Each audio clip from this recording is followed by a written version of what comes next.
The Ramble Football Club is proudly sponsored by Glasby Pallets, offering a one-stop solution for all of your pallet needs. Get in touch now on 01709 585 646 to discuss your pallet requirements. And thank you again to Sonny and the team for their continued support of Ramble FC.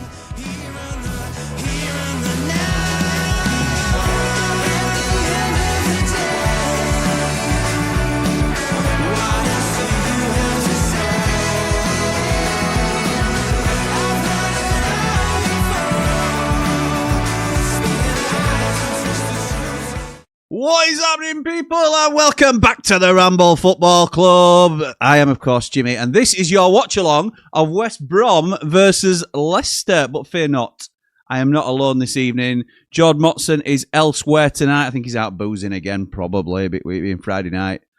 And he's, trying to recapture his youth. But two lads together tonight who have long forgotten their youth. We know what we are. We are old men that enjoy watching the football. Welcoming in Lee Edridge. How's it going, pal? Evening, mate. Are you well? Yes, good. I'm very well, thank you, mate. How are you? Nice and relaxed, just after a nice 12-day holiday, so ready to go. How was the holiday, mate? It was very relaxing, very hot. Cape Verde? Cape Verde, yeah. South. Not a lot to do at night, and not a lot to do at day apart from sit on a sunbed, jump in a pool, and have a drink. and try and keep up with Platinum Chat, which I think you've done more since you were on holiday than you do when you're at home. You got to keep that quiet, mate. The missus is listening. Thank you very much. Sorry, apologies. Obviously, you had a great time with the missus. Good to hear. Good to hear that, mate. So we're here to thank you for jumping on so late as well. There was very little notice I gave you. I just said, mate, do you fancy jumping? It was going to be me riding solo tonight, so I thought I'll have a chat with my mate Lee, see if he fancies it. And thank you for jumping on. Appreciate it.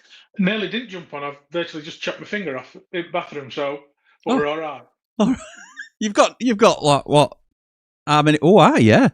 I did that earlier in the week. I was cutting a bagel for Emily and serrated knife and doing it in my hand. That's sensible, isn't it? So she had nice bit of butter and blood on a bagel that morning. I had to make her another one. Yes, feel your pain, mate. Yeah. I know, feel your pain. What do we know then about these two tonight? West Brom against Leicester, and we will talk a little bit about United. Apologies if you're here just for that, but we will get to it when we have to talk about it. But West Brom and Leicester, mate, talk to me about these two sides tonight. Well, they've actually got identical. Well, they're not identical. One's one more drawn, one less game, but there's not a lot in it. They both don't score very many. They both don't concede very many. But, I'm going to say, well, we can match them in one of them statistics, can't we? Well, we're tops on one of them, aren't we? Yeah, there you go. But yeah, Leicester, they've scored 8 and conceded 5. West Brom have scored 7 and conceded 6. So I don't think it's going to be a 4-3. So, but, there's not much in it. Leicester, I think Leicester are 3rd or 4th. West Brom, a bit further down the league table, but there's nothing between. I think there's 1 point, 2 points maybe. Okay. And they're both in decent form. I mean, Leicester have won 2 and lost one of the last. In fact, won 3 and lost one of the last 4. And West Brom have won 3 and drawn one of the last 4. Right, very good, very good. So maybe a tight affair tonight. What's your instinct telling you? My instinct's telling me I've read that the wrong way around, and that's how they started the season. we weren't a rush, were it at all, Jim? This weren't a rush at all. Fucking hell, where's Jamie Dumpling when you need him? I don't know, but they're both not in great form, Jim. Drawing 2, Leicester drawn 2 and won one of the last 3, and West Brom have lost 2 and won one of the last 3. Right, okay, that's right, okay. Live, so it's not live. We can cut that, can't we? Yeah, of course we can. Yeah, nobody's here anyway. We're all right. It's fine. Mate. It's fine. We'll start again. In fact, while I'm thinking about it, I need to put my match bingo card on because I've had absolutely zero luck with these. I think I won the first week, and then ever since then, I've not had a bean. Jord, you were away, I think, when Jord were doing one. So I don't know if you'll have heard his tale, but he basically shut his card down last week, thinking he'd not won anything. He got full house. So when he logged back on, he had 100 quid in his on his card. So yeah. And that's why he's out tonight, then, is it? That's probably why he's out tonight, yeah. That's probably where he is, mate. So confirm that, and we are going to get ourselves a bingo card for tonight. Let's see what we get. Do you know much about the lineups, mate, while I'm waiting for this card to come through? I've not even seen it. I'm waiting for it to come up. Right. To be honest, so I can have a look at it. I know Pereira's on screen now. Ricardo Pereira, he's their top scorer with 2 for He's Leicester. the captain now. Interesting. I want to put him down as a captain, really, but... No. But is he probably their longest-serving player that's there, isn't it? Yeah, possibly. But then, you didn't think Tanganga's really captain material, but he might lead by example in changing room. Correct. Definitely Absolutely on right. Pitch, we don't see that part of it, do we? No, we don't. And there's more to it than just... I'm a little bit old school anyway, and I'm happy to acknowledge that. I like a traditional captain who is an organizer and a leader and one of those that's more vocal on the pitch. But there's so many different ways that you can inspire people, isn't there? So it's a bit naive of me to say that. It's still my mindset, but it's a bit naive of me to say that there are better captains out there. Because, like you say, quite rightly, I don't know what impact Tanganga's having off the pitch or whatever. I can certainly see the impact he's having on the pitch, which is good enough definitely. Anyway. So, happy with him. More than happy with him since he's come in. And if Wilder thinks he's the right man, he's the right man. What do you think to the rumours that... We'll just sort of move over to United a little bit. What do you think to the rumours that we're hearing on the grapevine about a possible formation change tomorrow? Very happy about it. We've talked about it since... last May, I think, haven't we? We suit a 3-5-2 or a 4-1-2, and that was before we had any centre halves, and now we're over stock to him. So I know it's. I mean, even back then, Jackie Longthrow played better in the 3 on the left hand side of the 3. Yeah, he did. Yeah, it protected him more, didn't it? And I thought Anel played better on the right of a 3 as well, without doubt. So I'm all for it. I think with what we've got. We're crying out for it with the width and the players we've got that play down the sides, apart from Barry, of course. Yeah. Who's going to be a bit of a sore thumb at the moment now, isn't he, in this formation? Yeah. If that's what we end up going with. It's just a rumour at this time. It has to be said. It's not nailed on, but a lot of things are pointing towards we may be going 3 at the back tomorrow, which I'd be very pleased with it if it's true.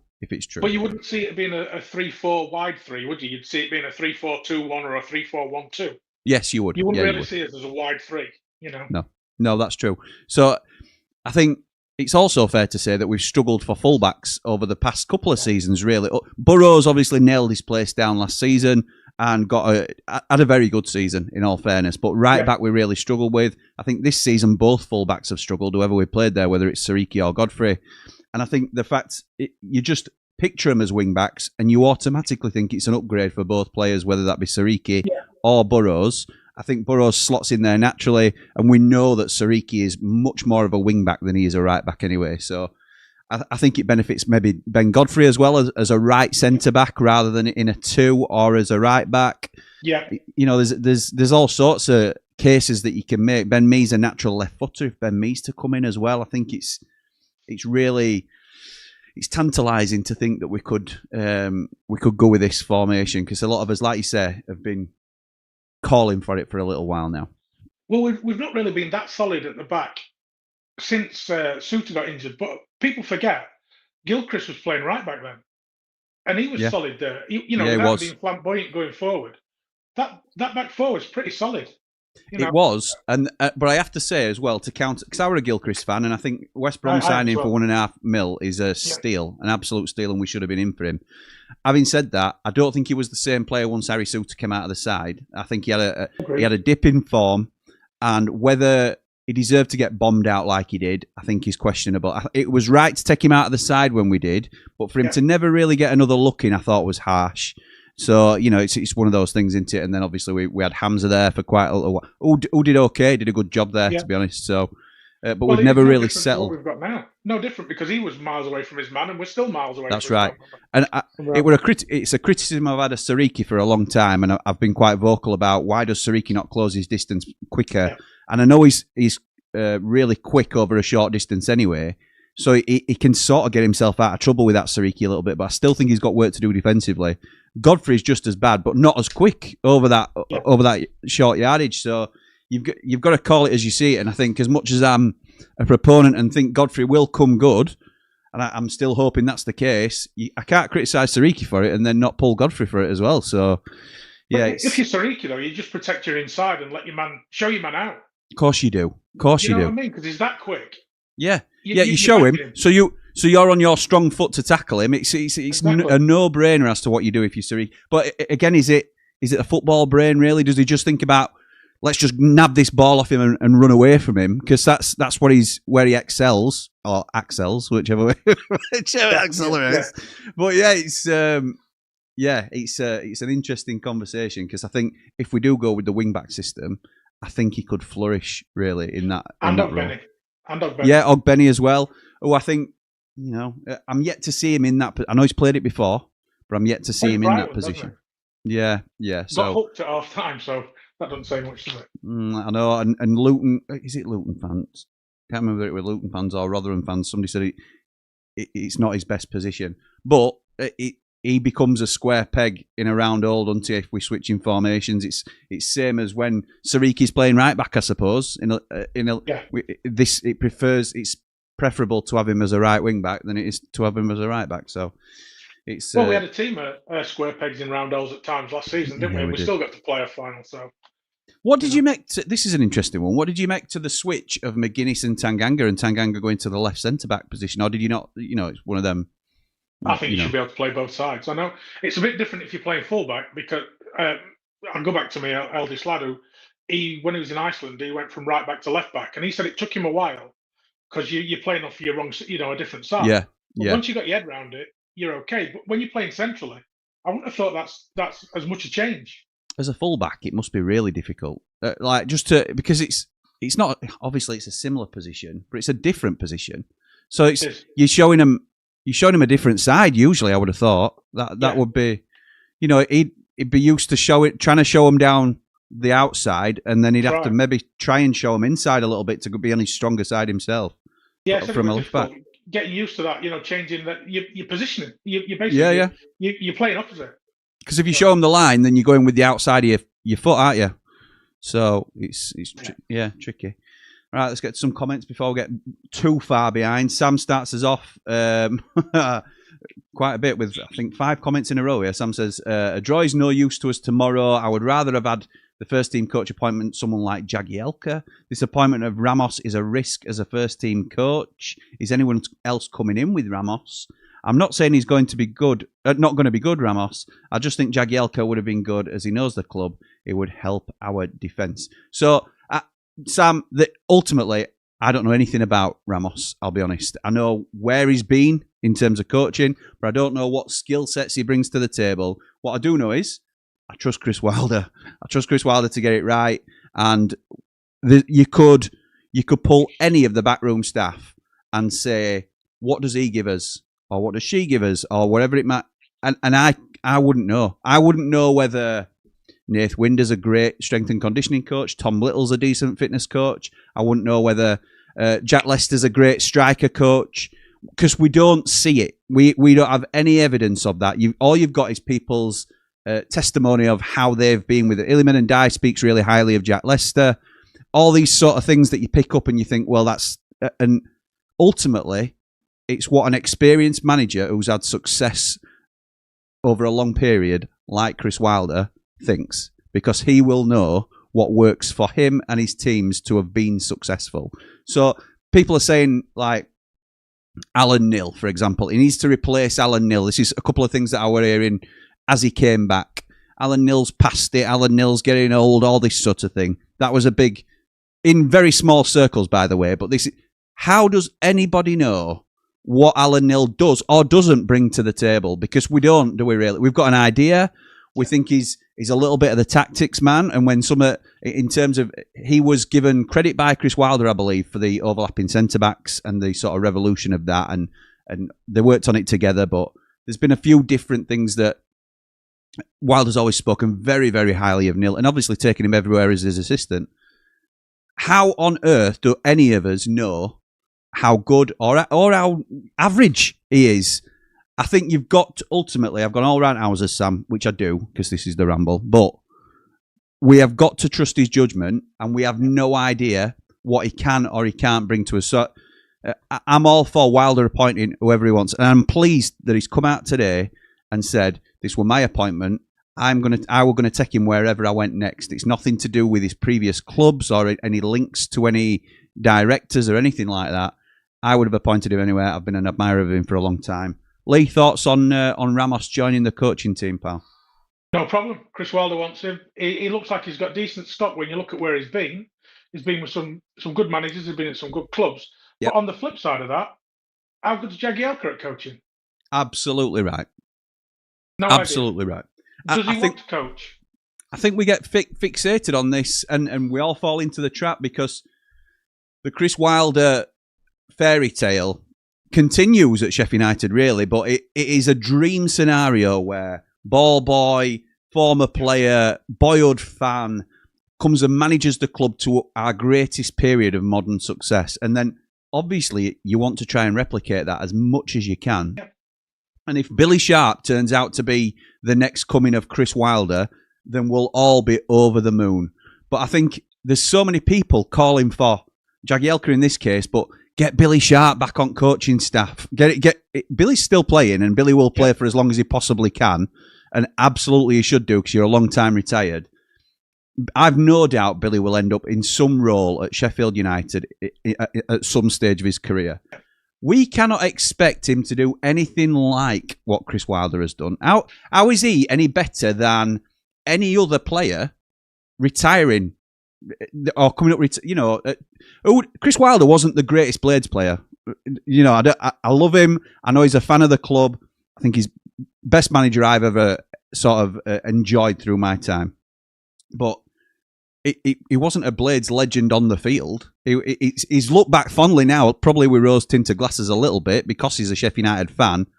But it might end up being somebody like, I don't know, Ender Stevens might end up coming back and being our best manager of the next era. Do you know what? There's just as much chance that any of the former Billy Sharp, just because he is boyhood blade, captain, ball boy, all these sorts of stuff, it'll be Arblaster next. When Billy's on the coaching staff and Arblaster's, just finished at Man United at 35, it'll be, well, when's he coming to Sheffield United to be next manager?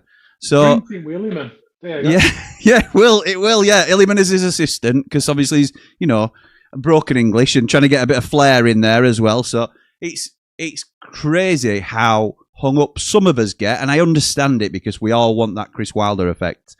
But we have to recognise, and this will happen the next time Chris Wilder leaves the club as well, we are spoilt with Chris Wilder in charge of us.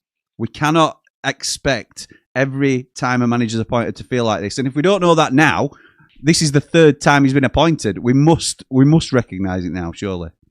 And what I'd say on that, Jim, you hold every manager to the standards of your best.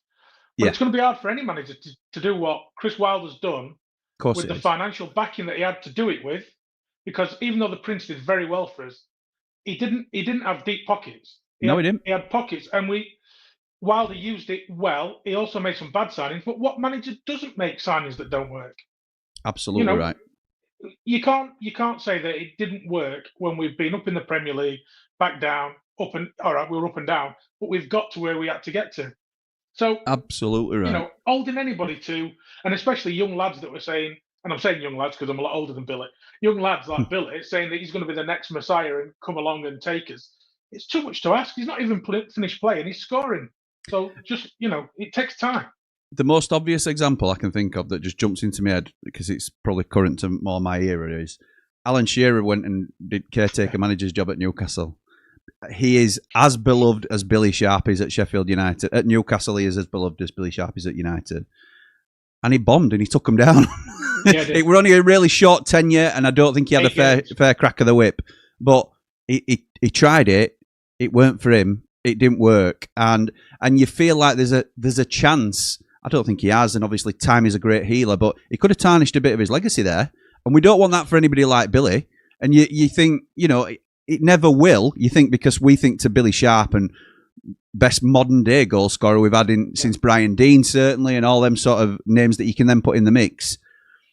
Yeah, but one David Weir spell, one Ruben Sayers spell, and people are quickly saying, don't ruin your legacy build.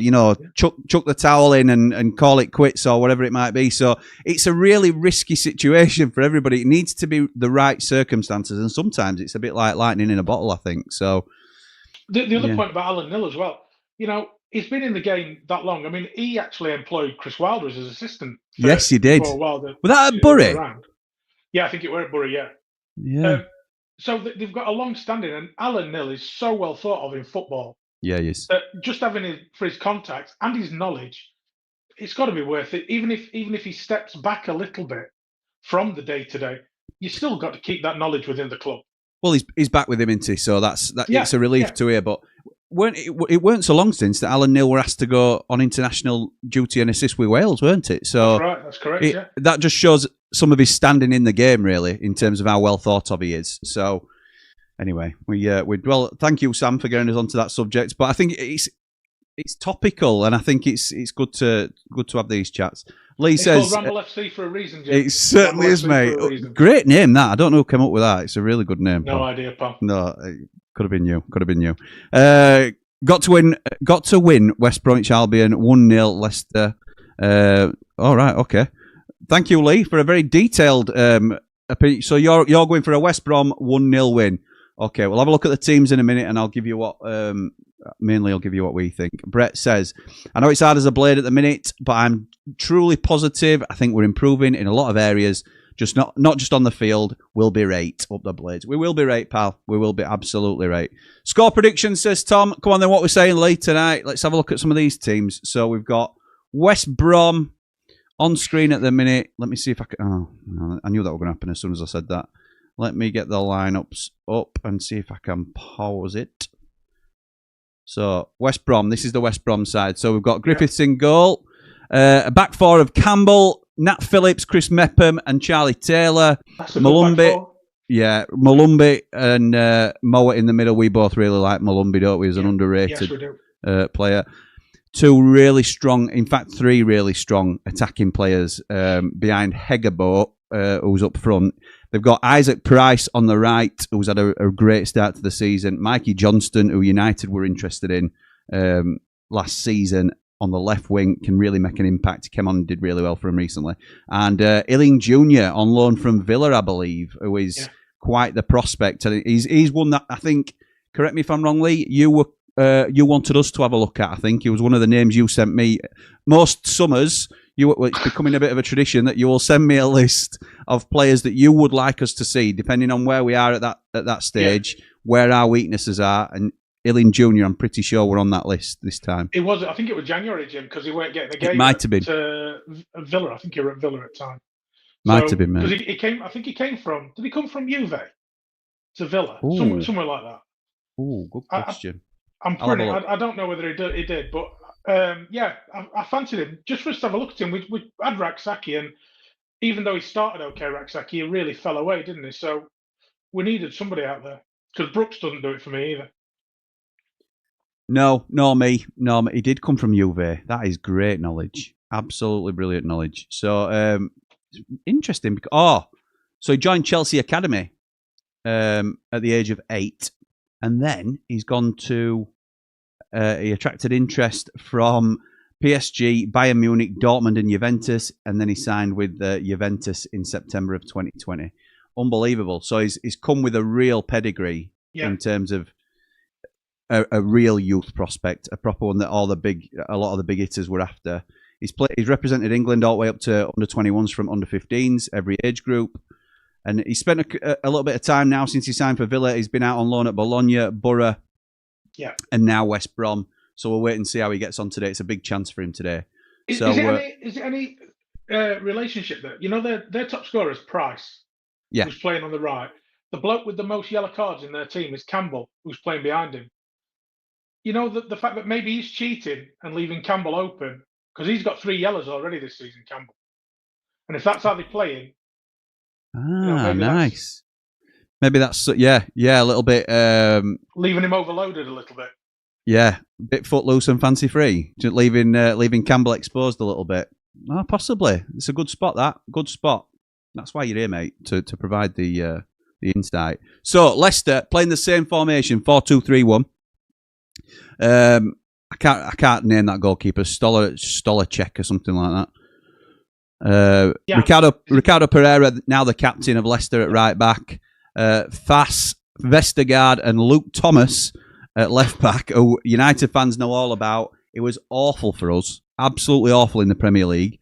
But they've stuck with him, and he seems... Whenever I always criticise him on these streams, but he's done all right whenever I've seen him play for Leicester. So maybe he's improved slightly, and maybe this is his level. So we'll just sign a new deal. Best agent in league.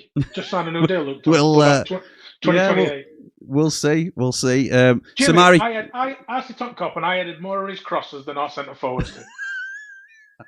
I'm with you, mate. I'm with you. I don't think Leopards changed their spots, but look, there's clearly something being seen in him from someone. Because they've not dropped him all season. So Samari can't get a game for United, so he's turned up in Leicester's side here in middle alongside Harry Winks. Mavididi, who is always a threat at this level on the left-hand side. That is Fatu, I think, isn't it? Fatu on the right, but he's always named something different. For us. Yeah, another real threat. Is that Jordan James, I think it is, who's coming from abroad. I can't remember where he was originally. Might be Birmingham. And then Jordan Ayew. It is Birmingham, Jim. Oh, look at that. Going back to the depths of the knowledge there. So, struggled, but got there in the end. And Jordan Ayew up front, who is, again... Hot and cold. Hot and cold. Experienced striker, undoubtedly. Does possess quality for the level. But absolutely bang on with the hot and cold assessment. So, looking at those two lineups, pal, what are we saying with the score predictions as they're just getting ready to come on and kick off? Well, looking at Leicester's back four, it could be 4-4. Because that Faze has got a mistake in him, although Vestergaard's a very good player. Yeah, he is. And Thomas, you know my feelings about Thomas. So, I'm going to go 2-1 to West Brom. For no reason whatsoever, apart from Luke Thomas is in Leicester side. I'm going to go 1 apiece. 1 apiece tonight, I think. We'll Luke Thomas is going to get man at match now, don't you? Yeah, probably, yeah. Let's have a look. Where are we in the comments? Ian says, evening, Jimmy and Lee. As Lee is on at such late notice, I will be very sceptical of any little-known facts or statistics up the blades, up all the rambles, like and subscribe. I've only got a couple, and they are proper 100%. Ian, it was the first thing he said to me when we came on. It was, honestly, Jim, these are all true, I promise. Well, we'll be the judge of that. Fool me once, I think is the saying. I fooled you more than once. Yeah, you did. Yeah, you did in one game. Dave, biggest hands in football, really?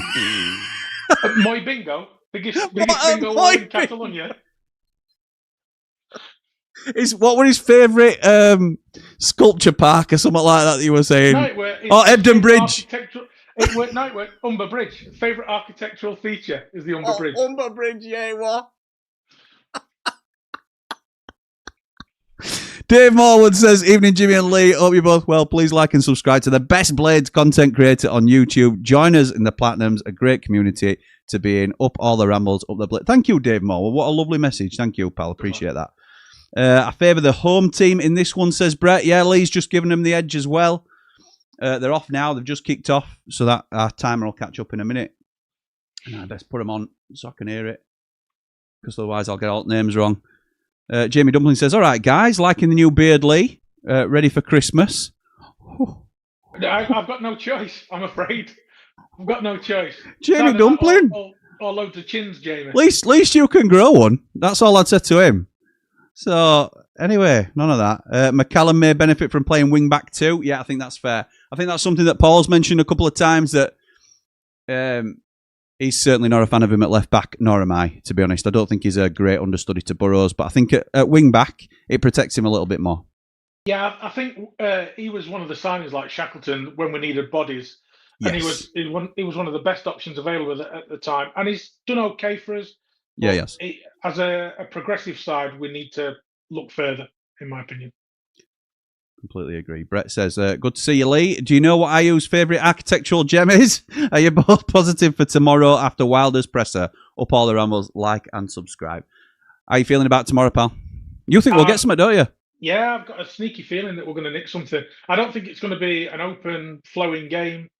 I think we'll sit in at times. But it's just the way Wilder's press conference, how he came out, and it were business. You know, it were all business, weren't it? No funny, no joking. This is it now. And if it's been like that with the press, you can imagine what it's been like for them players this week. So, you know, it's a case of, right, show me what you've got, or somebody else is coming to have a go. Yeah, true. And there's enough players to go around, isn't there? So That's it. 33 pros. Way too overstocked, oversaturated. Nige says, good evening, gents. Think my optimism will just depend on tomorrow's result. Every game at the minute, I'm seeing a loss, so I'm not disappointed. No sleep deprivation, Jimmy. Baby's fantastic. He just sleeps. That's good, mate. Be interesting what the lineup will be tomorrow. I reckon we'll see me starting in the 3, if rumoured to be true. Are you doing a watch-along, pal? No, I'm not doing a watch-along tomorrow. It's the 3 o'clock blackout, and I know that we did one last week with Man Mountain because he paid for the SUTV stream. I'm not sure whether there's an SUTV stream of this. You can get them with a VPN, and it's all perfectly legal. But I've got a bit of a routine where I'll go and watch with my dad for away games that are 3 o'clock Saturdays. If they're not part of the blackout, then we'll always do an away game watch-along if we can get a stream. So we're not doing them for the away game or any of the 3 o'clock Saturday kickoffs usually. A bit of a one-off, I think, with Paul, but we'll see. Jamie Dumpling says, good thing is Ogbenny can play a wing-back too, so that's a whole different conversation. Having Tanganga next to Burrows is better since you have the wing-back that's not as good at defending as the other, protected by a better defender. A bit like how Burrows struggled with Robbo, but did well with Anel. Ayew just missing a chance wide of the posts and wider left-hand side. I know what you're saying, Jamie. I would say that Burrows is a better player. Well, better defend. I don't know, actually. He's a better fullback than Ben Godfrey. I don't know. I think we've not seen enough for Godfrey to say he's a better defender than anybody yet, defensively wise. No, I mean, I want him to do really well for us. I want every player who plays for us to do really well. But he's not covered himself in any glory yet, has he? No, let's be honest. So no, we haven't. And the point about the back, the back 3 with me in it. Do we actually think Me's going to play? I hope so. I'd love him to, but you've got 3 fit centre halves who are up to match fitness, and one who isn't, and one who's 35 or 36 and not up to match sharpness. Well, I think that's what Man Mountain were leaning towards today. I think he thinks Godfrey will nudge me out if it's a back 3. He thinks it'll be Godfrey, McGuinness, and Tanganga, and it's hard to see past that, really. Yeah. Although a lot of us would like to see Ben Mee involved. Me as well. But if Mee goes in a 3, he's the only left footer out of the 4, I think. So he'd be on the left-hand side. Which, yeah, and again... Because you're further across. It's not like in a 2, you're further across, and it's more prevalent for you to be left-footed, I think, in a 3. But would you left of a 3. Would you just put him in at centre-half? Just put him in the middle. Use his head. He's not going to have the legs, is he? But who goes left centre-back, though? That's the thing. Tanganga again. Yeah. I know, and historically Wilder loves balance, doesn't he? Yeah. He likes left footers on the left, apart from when he plays the 3 up top sort of thing. But yeah, I wouldn't like to think that Mee were getting caught out with Burrows high up the pitch and Mee's isolated on his own out there. But would he be isolated if Tanganga's in the middle or something like that? Because you don't expect Mee to be galloping forward, do you? But with a covering centre half, I think you can be a little bit looser with that. But yeah, then you'd have to drop McGuinness then, though, aren't you? Because of the lack of pace that you can't play him on the right side because of the lack of pace there. You can't have a lack of pace either side. So then I think if McGuinness plays in a 3, he's got a bit middle because of his lack of pace. Yeah. So he can be the pivot, a bit like John Egan was, because he didn't have a lot of pace either. And it'll be Godfrey on the right hand side and Tanganga on the left. Yeah, possibly. I think that's probably where he'll go. Maybe. We'll see. Michael says, hi, Jimmy, just stopping by to say you guys will sort it out. Lads have had another week with Wilder. I would expect a good performance tomorrow and 3 points. I think it'll happen. 2-0 Blades, up the Ramble. Thank you, Michael. Appreciate that, pal. Oxford is a tough place to go. Okay. As is everywhere in the Championship, though. So how do you quantify it now? Because I know we haven't spoken loads on this together on Streamly, but I have said it a fair bit on the Ramble. The league has improved and it's squeezed up as well. I don't think there's a Burnley or a Leeds in there. So I don't think anyone's running away with it. But I do think it's significantly improved at the bottom. And I think the only poor team in the league is Sheffield Wednesday. And that's not a dig just because they're our rivals, but I think they're the only genuinely poor team in the league. They're giving it a better go than we are at the moment, for one. Yep. But also, it's not like it will be for most other teams where they'll look for that Sheffield Wednesday game and think we can get back on track there. We can't do that because they're our rivals and we are their cup fight, as they are us. It's not it's a Wednesday United thing, this. It's not a dig at Sheffield Wednesday because of their current situation. Everybody else will look at it and say, I want to play Sheffield Wednesday because we want to have a good go at, getting back on track of form or whatever it might be, or an easy game, I think, is probably one of the easier games in the league. It won't be for Sheffield United because they'll turn up and they'll do everything they can to beat us. So exactly, the league's definitely compacted top to bottom. It's like you said, squeezed. There aren't bad teams in the Championship. You're there for a reason. Wednesday with an exception, but for a reason as well. Absolutely right. Yeah, in ordinary circumstances, they'd be in the same mix as everybody else, wouldn't they? Correct. They've been stripped to their players. They've been obviously we know what's happened down the road. I thought even Charlton, supposedly, obviously ranked the lowest in the league because they've come up through the playoffs in League One. Should be one of the teams that everybody looks for. But I thought they were really well organised, well drilled, compact, hard to break down. A nightmare for us who are struggling to create chances at the minute and did what they needed to do against us. So I get no easy games. I only watched it because obviously I wasn't at the game because I was away on holiday, so I only watched it on a stream. Yes, absolutely, in the pub. In the sports bar, Yeah. So you can't get the view like you do on the Copper. You see what's actually happening, and players moving and movement. But they looked like they compacted well when we were attacking. They made it hard, wanted us to go around the sides, and they cut us off really well. They done their own work on us players, and they stifled us. We are so slow on the attacking phase that they were backing in position before we got into their third. Really, usually. Well, the only time we tried to do a quick transition, we were just hoofing it. Hoofing it up. That's right. That's not a quick transition. That's just getting rid of the ball. To Campbell against two big centre halves. He's all right. He's Campbell in the air. I think he can do a little bit of everything quite well. But I think he's on hiding to nothing when you're just oofing it up to him against big centre. And if you don't win it, and who's there to collect, second ball as well. It was a poor strategy or lack of strategy, really, I would probably say. Lewis says, evening lads, coaching appointments need to be best in class wherever they come from. Nothing wrong with the club legends as long as they have something positive to offer. Need a mix of skills and experience. Up the Ramble, up the Blades. Remember to like and subscribe, folks. Have a great watch along, lads. Thank you, mate. I completely agree. If they come with the right credentials, that should be the... hang on. Yeah, it's through here. Good goal. Oh, Illing Jr. See, we could have had him if they'd have listened to me. What a lovely goal that is. He's danced through the middle of them there. Can you remember Ndai against Fulham away? Yes. Or Blackburn. Similar, yeah. Blackburn, yeah. Well, that one at Blackburn, they just kept backing off him, though, didn't they? I tell you what, that is a special goal, that. Really well taken. So it comes from West Brom defence of the ball. Campbell passes it into the middle. It's a lovely touch, I think, from... It's not Price, is it? Just backing off.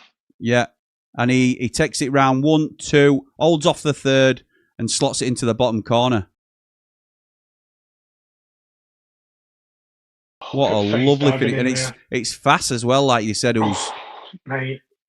who's got to do better. That he goes to ground too early. Oh, dear. He'll be disappointed with that. Vestergaard has to come across, can't get there in time. Keeper could have probably been out quicker. Good goal. Really good goal. Left iron dry there, though, hasn't he? Yeah, he has, to be fair. Just going back to Lewis's point, I completely agree.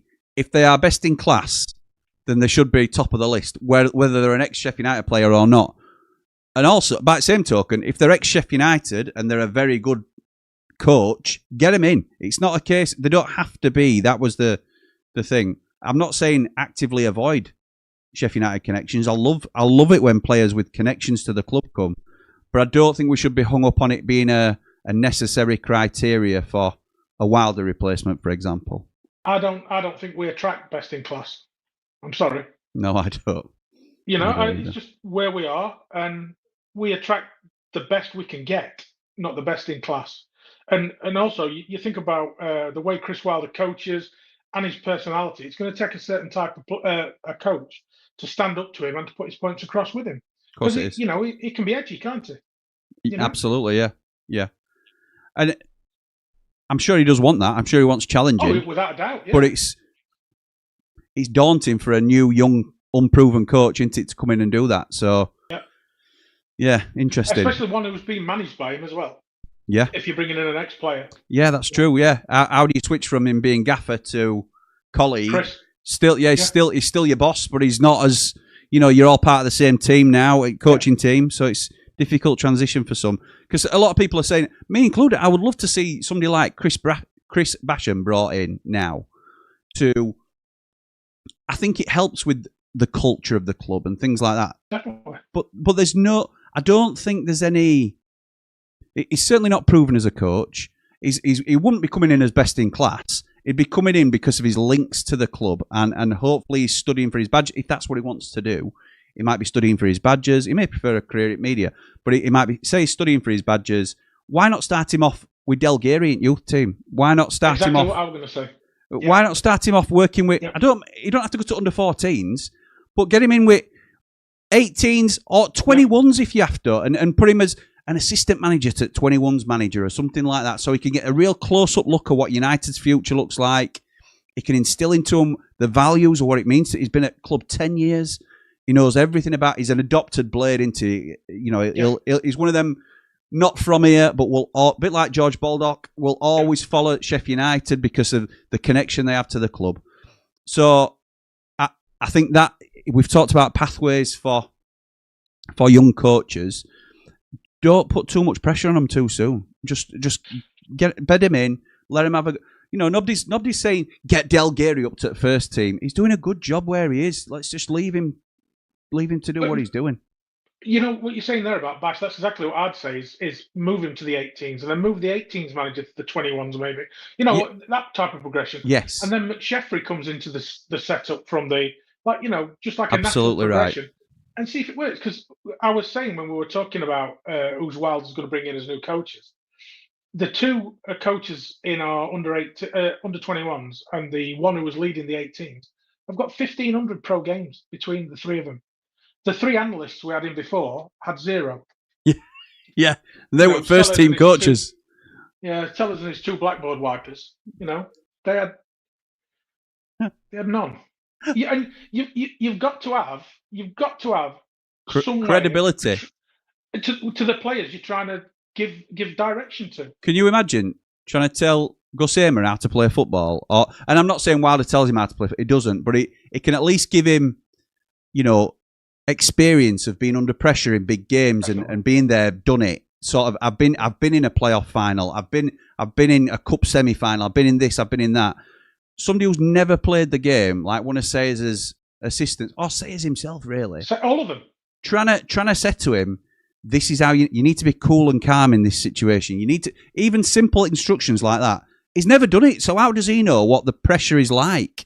I mean, you look at Chris Wilder, he were a captain at 2 clubs, because he were at Notts County. We're at Bradford as well, I think, weren't he? Captain at Bradford. He might have worn armband at Bradford, yeah. So he's done, and within the game, he's played at many levels within the game.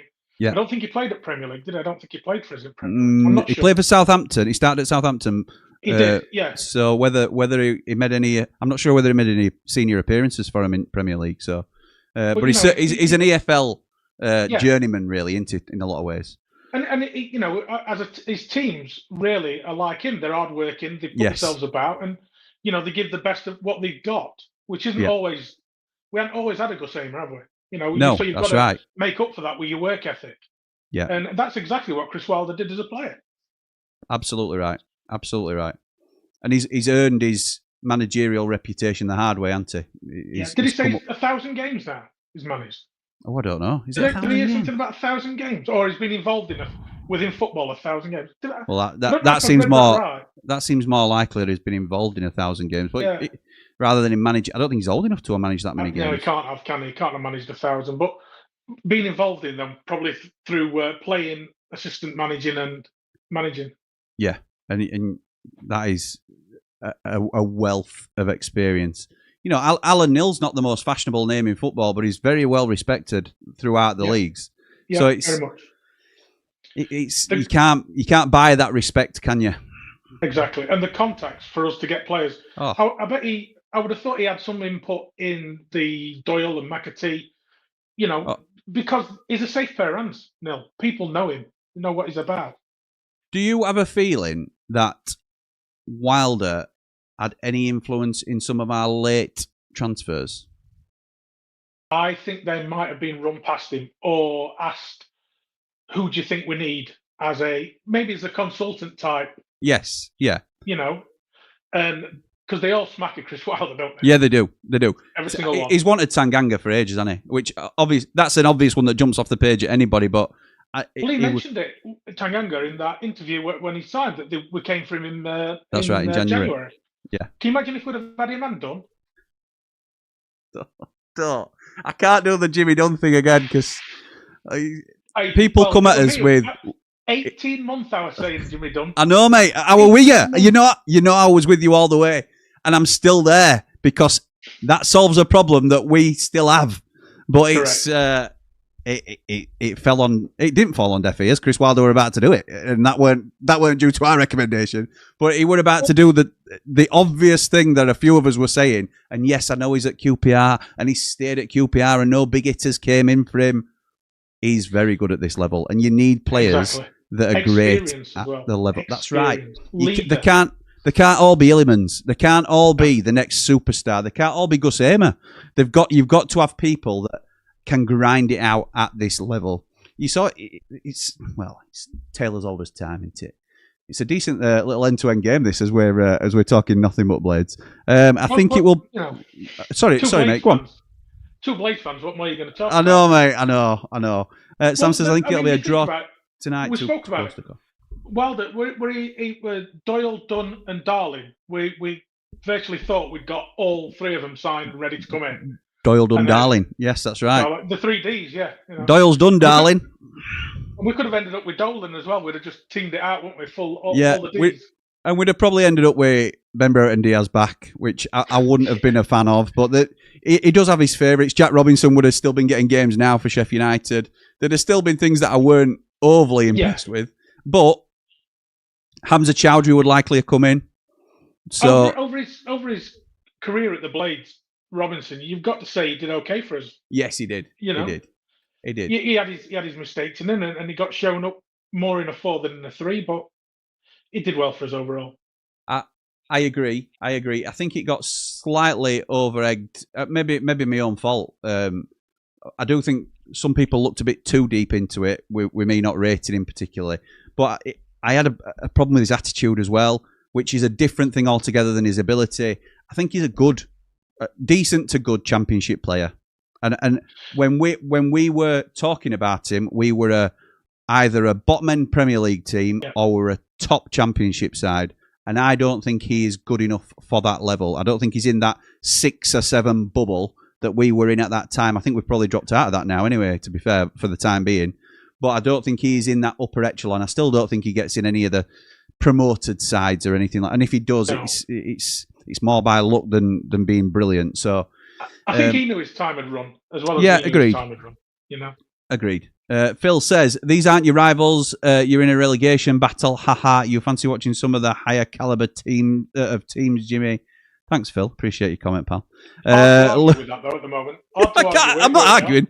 I'm not arguing. He's not wrong. He's not wrong. Didn't he go to subscribe? Thanks, Phil. Appreciate. He's had to subscribe to put that comment in, so I appreciate it. Luke says, didn't he go to Borough on loan and not do much like Illing? Yes, he did. That Illing Jr. Yeah, he did. Yes, he did, and he's. But Middlesbrough didn't do much under Carrick late on. After they got promoted before us that season, they didn't, did they? Do you remember that? How could you not get promoted with Akpom and Archer up top? Quite easily. One's failed in Holland and other one failed with us. Wow. What? Well, he's not a lone striker or a left winger, is he? Let's be right. Well, did he score 1 goal for us? He scored more than 1 goal, I'll have you know. Lee says, next game, Norwich 2, Norwich 1, West Brom 2. You give me all West Brom results. Okay, thank you, from Lee Burke. And then the game after that, it's Millwall and West Brom. Thank you, Lee. Millwall are tough. Yeah, Millwall aren't easy. Horrible side to play. Brett says, why would Leicester miss out on money by not having a shirt sponsor, considering the crap that they're in at the minute? Fair point. It's not something I'd noticed, if I'm honest, but they haven't got a shirt sponsor on this away kit, and they are in a load of mess financially from all accounts. Yeah. So, ridiculous. Absolutely. But the most points they can get done is 9, though, isn't it? Oh, is it? That's what I was reading today. Yeah, they can only get 9. Where is it? I read it. It's on this page. Could be docked up to 9 points at any time. There's no time frame for it happening. Hey, what about them Chris boys? Wilder pointed out.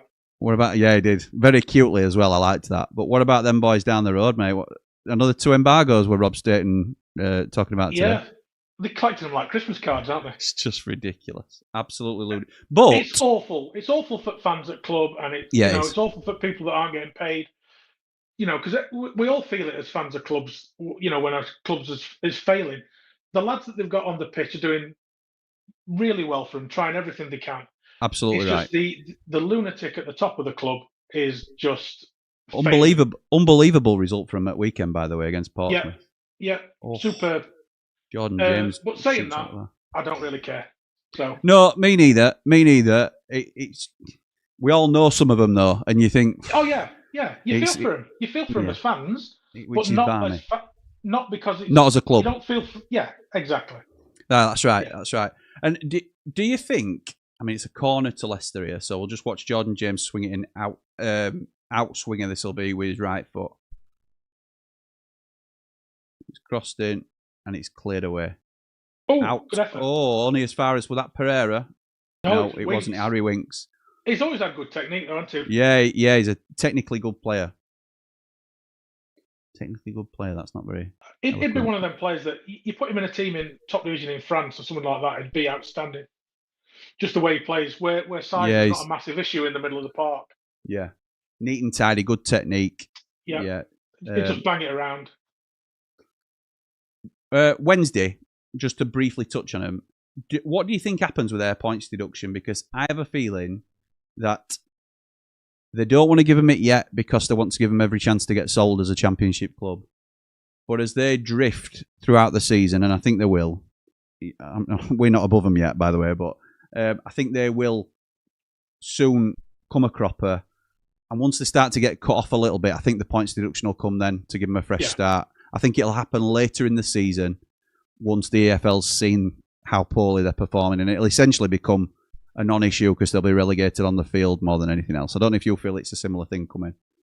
If I was one of their fans, I'd want it now. Get it done. Get it in. Let potential buyers know we are going down. This is what's happening. Yeah. We might be minus 30. I don't know what they're going to get. Might be owner to readjust his expectations because it's a League One club to be sold. Yeah. And then just to tell the new owners, this is only for this season. Next year we start with a clean slate. Let's go at it. So if it were me and Sheffield United, and we were in this situation, God help us, we never are, I'd want it straight away. Just give it let's get it out of the way and get it sorted. Hold on to Pierce, Charles. Sell him in summer when you can sort of put some money in coffers and stuff like that. Yeah. So, and they'll probably unearth one or two young lads that'll come through and do well for him, and maybe worth a couple of million or so. And fair play to them. Yeah. Right, where were we? Jack says, evening lads, hope you're all okay. Looking forward to the lineup tomorrow. The players really need to step up for Wilder. Yes, they do, mate. I think we might get a performance tomorrow. Brett says, tomorrow's prediction, Hart says 3-0 Blades. Ed says 4-0. Season starts tomorrow again. How do you think we'll get on, Lee? I might have asked you this already. I fancy us to nick it. Oh, you fancy us tomorrow, don't? But what have you given? You haven't given us a score prediction, I don't think, have you, for tomorrow? Odd goal, 2-1, 1-0. Odd goal. I'd like us to keep a clean sheet first and foremost. Yeah, it'd be great. Clean sheet. Just to get, let's get a solid foundation. See, my head says 1-1. I hope I'm wrong. Well, I want us to get a point on board, obviously, and I'll take that if you offer it me now. But yeah, I hope me you're as well. right. Yeah, as long as we don't come away with a 0, Yeah. Hopefully I can find a pub in Italy for the match tomorrow, says Luke, before I see Juve versus Atalanta. Nice, mate. Oh, yeah. Lovely that. Lovely game to go to. And yes, hopefully you can find a pub that's showing game. Ray says, we surely can't lose again. It has to turn, so I'm going 3-1 Blades. Chris will have them fired up the Blades, up the Ramble. And West Brom have nicked it high up. It's got to be a free kick, surely. Oh, it's not.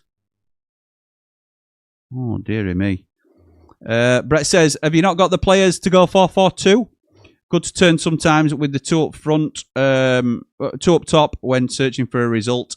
I think we could still go 2 up top, mate, with a 3-5-2. I think that's what we'll probably see tomorrow, if I'm honest.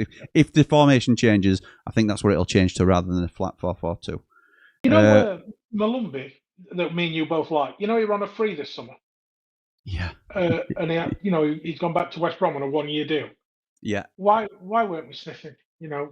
Again, we were looking for 21-year-old kids who were going to be worth £1 million. And I hope Zeta Strong comes on, does great, Ukaki, and then, but get some experience in your team. Absolutely Middle right. of the park, we're crying out for somebody who can just hold midfield. You can't tell me that Chris Wilder wouldn't have had a look at Malumbi. I'm not saying we'd have signed him, but at least he'd know all about him and he'd be able to assess what qualities he'd have given us. He knows the league back to front, doesn't he? So. Yeah. He's an Ireland international. He's got good pedigree. He's ball-winning midfielder. Yeah, and how many games he's played in this division? Knows what it's about. No easy games in the Championship, but we have coped before. We will get back on track. Absolutely right. The only easy games being us. That's right. You said that in comments of the day, and you were absolutely bang on. We've been the easy game. Evening, guys, says J619. Would literally make my month, not weekend, if we win tomorrow. Wouldn't even want to work out the last time we won at 3 p.m. on a Saturday. Sky Sports loved us last season, to be fair, for TV picks. The blueprint was there from last season. We were better without the ball, says Jack. So with Nick Montgomery, but he had a good career. That's true. Edgy is putting it mildly regarding the gaffer. We're quite far behind on some comments, but I like that though. I like that about him. I do. I love the fact. I was saying it today in Hot Off the Presser, where Paul's saying he's having another little dig at Sayers, and I quite like that element of his person. I know some people don't like that edge, but I do. I think it makes him the competitive winner that he is. Exactly. Basham, assistant to the regional manager. Yes, nice, Paolo. Nice little reference there. Jack says, the difference between our attacks and everyone else's is light and day. Lewis says, I agree, Lee. We don't attract the best in class coaches. I was more meaning the best we can reach for. To go further, that's subjective as well, isn't it? Different coaches have different strengths. Yeah, that's fair. That's fair, mate. Yeah. Sayers would have been on ChatGPT with the players on the training ground. Yes, he would. Ed says, Jimmy, at Leeds, we brought back Johnny Howson as a player coach for the under-21s. He's a former academy player for us. That's the way to develop young coaches. Completely agree, pal. Yep. Completely agree. I think that's the way to go. I think Man United started stuff with like Tom Huddleston coming in as a player coach. He sort of rejected a new deal at Hull or wherever he was to go to Man U as an under-21s player coach. So he'd play with, obviously Basham isn't. We saw from Basham's testimonial, or charity bash, he couldn't play more than 5 minutes. He will not be able to play again by the looks of things, which is terribly unfortunate. But that's the mindset, isn't it, of somebody like a Johnny Howson going in and playing with the 21s. So it's like the old school player manager, really, isn't it? Chase Spearing does it at Liverpool as well. Oh, does he? I think they were the first ones, Liverpool. But yeah, you're yes, you might be right, actually. Were it Tranmere or something like that, and he came back to Liverpool as 21s player coach? Or Wigan or Bolton or something like that. Yeah. And then Man U's done it with a couple of players. I can't think who the other one is. But yeah, it's great, having somebody like that on the pitch with the under-18s or 21s. Luke Chadwick, were it Luke Chadwick? It could have been. Not sure. I know Tom Eaton plays a lot for him, doesn't he, as well, or did do at one stage. Louis says, I do think promote from within the club can work best for us, though. Is Ramos one for the future as a manager? if not him, maybe there's someone else at the club. It's a model that has worked elsewhere. Yeah, it is. It worked for us with Eki. People sort of it's one that nobody really references, but it smacks you in the face obvious when you say it out loud. Eki were under 23s manager for us, and it were a natural progression to get him in. Prince Abdullah's been on record as saying he wanted to appoint Eki directly after Wilder because of the continuity, but he got caught up in the reputation of Jukanovic and the momentum that got behind him. I think that was one of the mistakes. I don't mean to speak for him, and he may well come on and better recount this than I am doing. I may be putting words in his mouth, and I don't intend to. He don't mean to say that he thought it was Slav was a mistake because he was a poor manager. In hindsight, it's obvious to say it was a mistake of an appointment, and it didn't work for any of the parties. But he got caught up in the reputation. This is just my recollection of it. Got caught up in the reputation of Slav, who a lot of us were very excited about. It sounds hard to believe now, but a lot of us were really excited about. And he thought if he appoints Hecki, who is not a cookie cutter of Chris Wilder, but the natural successor, just because of the way that we were playing all the same way through all the youth teams, if you remember rightly, and it was just a natural thing that Hecki would be promoted. We completely shifted with Slav, as we know, went to a completely different, a bit like Sayers, and then we'd unravelled a lot of what Chris Wilder had done, and we had to piece it all back together again when Hecki eventually did come in, and it worked out well. We were able to recover and resolve it. So Lewis is absolutely bang on. It has worked for other clubs. It's worked for us. And I think it's something we should trust a little bit more in if we're confident that we've got the right people at the club.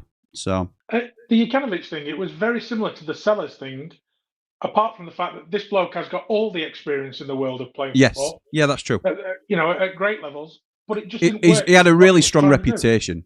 Strong reputation. I was so happy about it, and I still think if we'd have given him a long time, we'd have been safe and we'd have moved on, in years to go.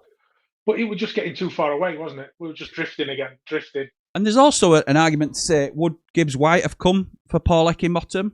I'm not sure. And that's no slight on Eki, but he hadn't done he hadn't got us promoted to the Premier League at that point. He hadn't forged a strong reputation. We're still a big club at that level, but we'd started really poorly. He came for Slav. He came because it looked like we were appointing a big reputation manager and going for it.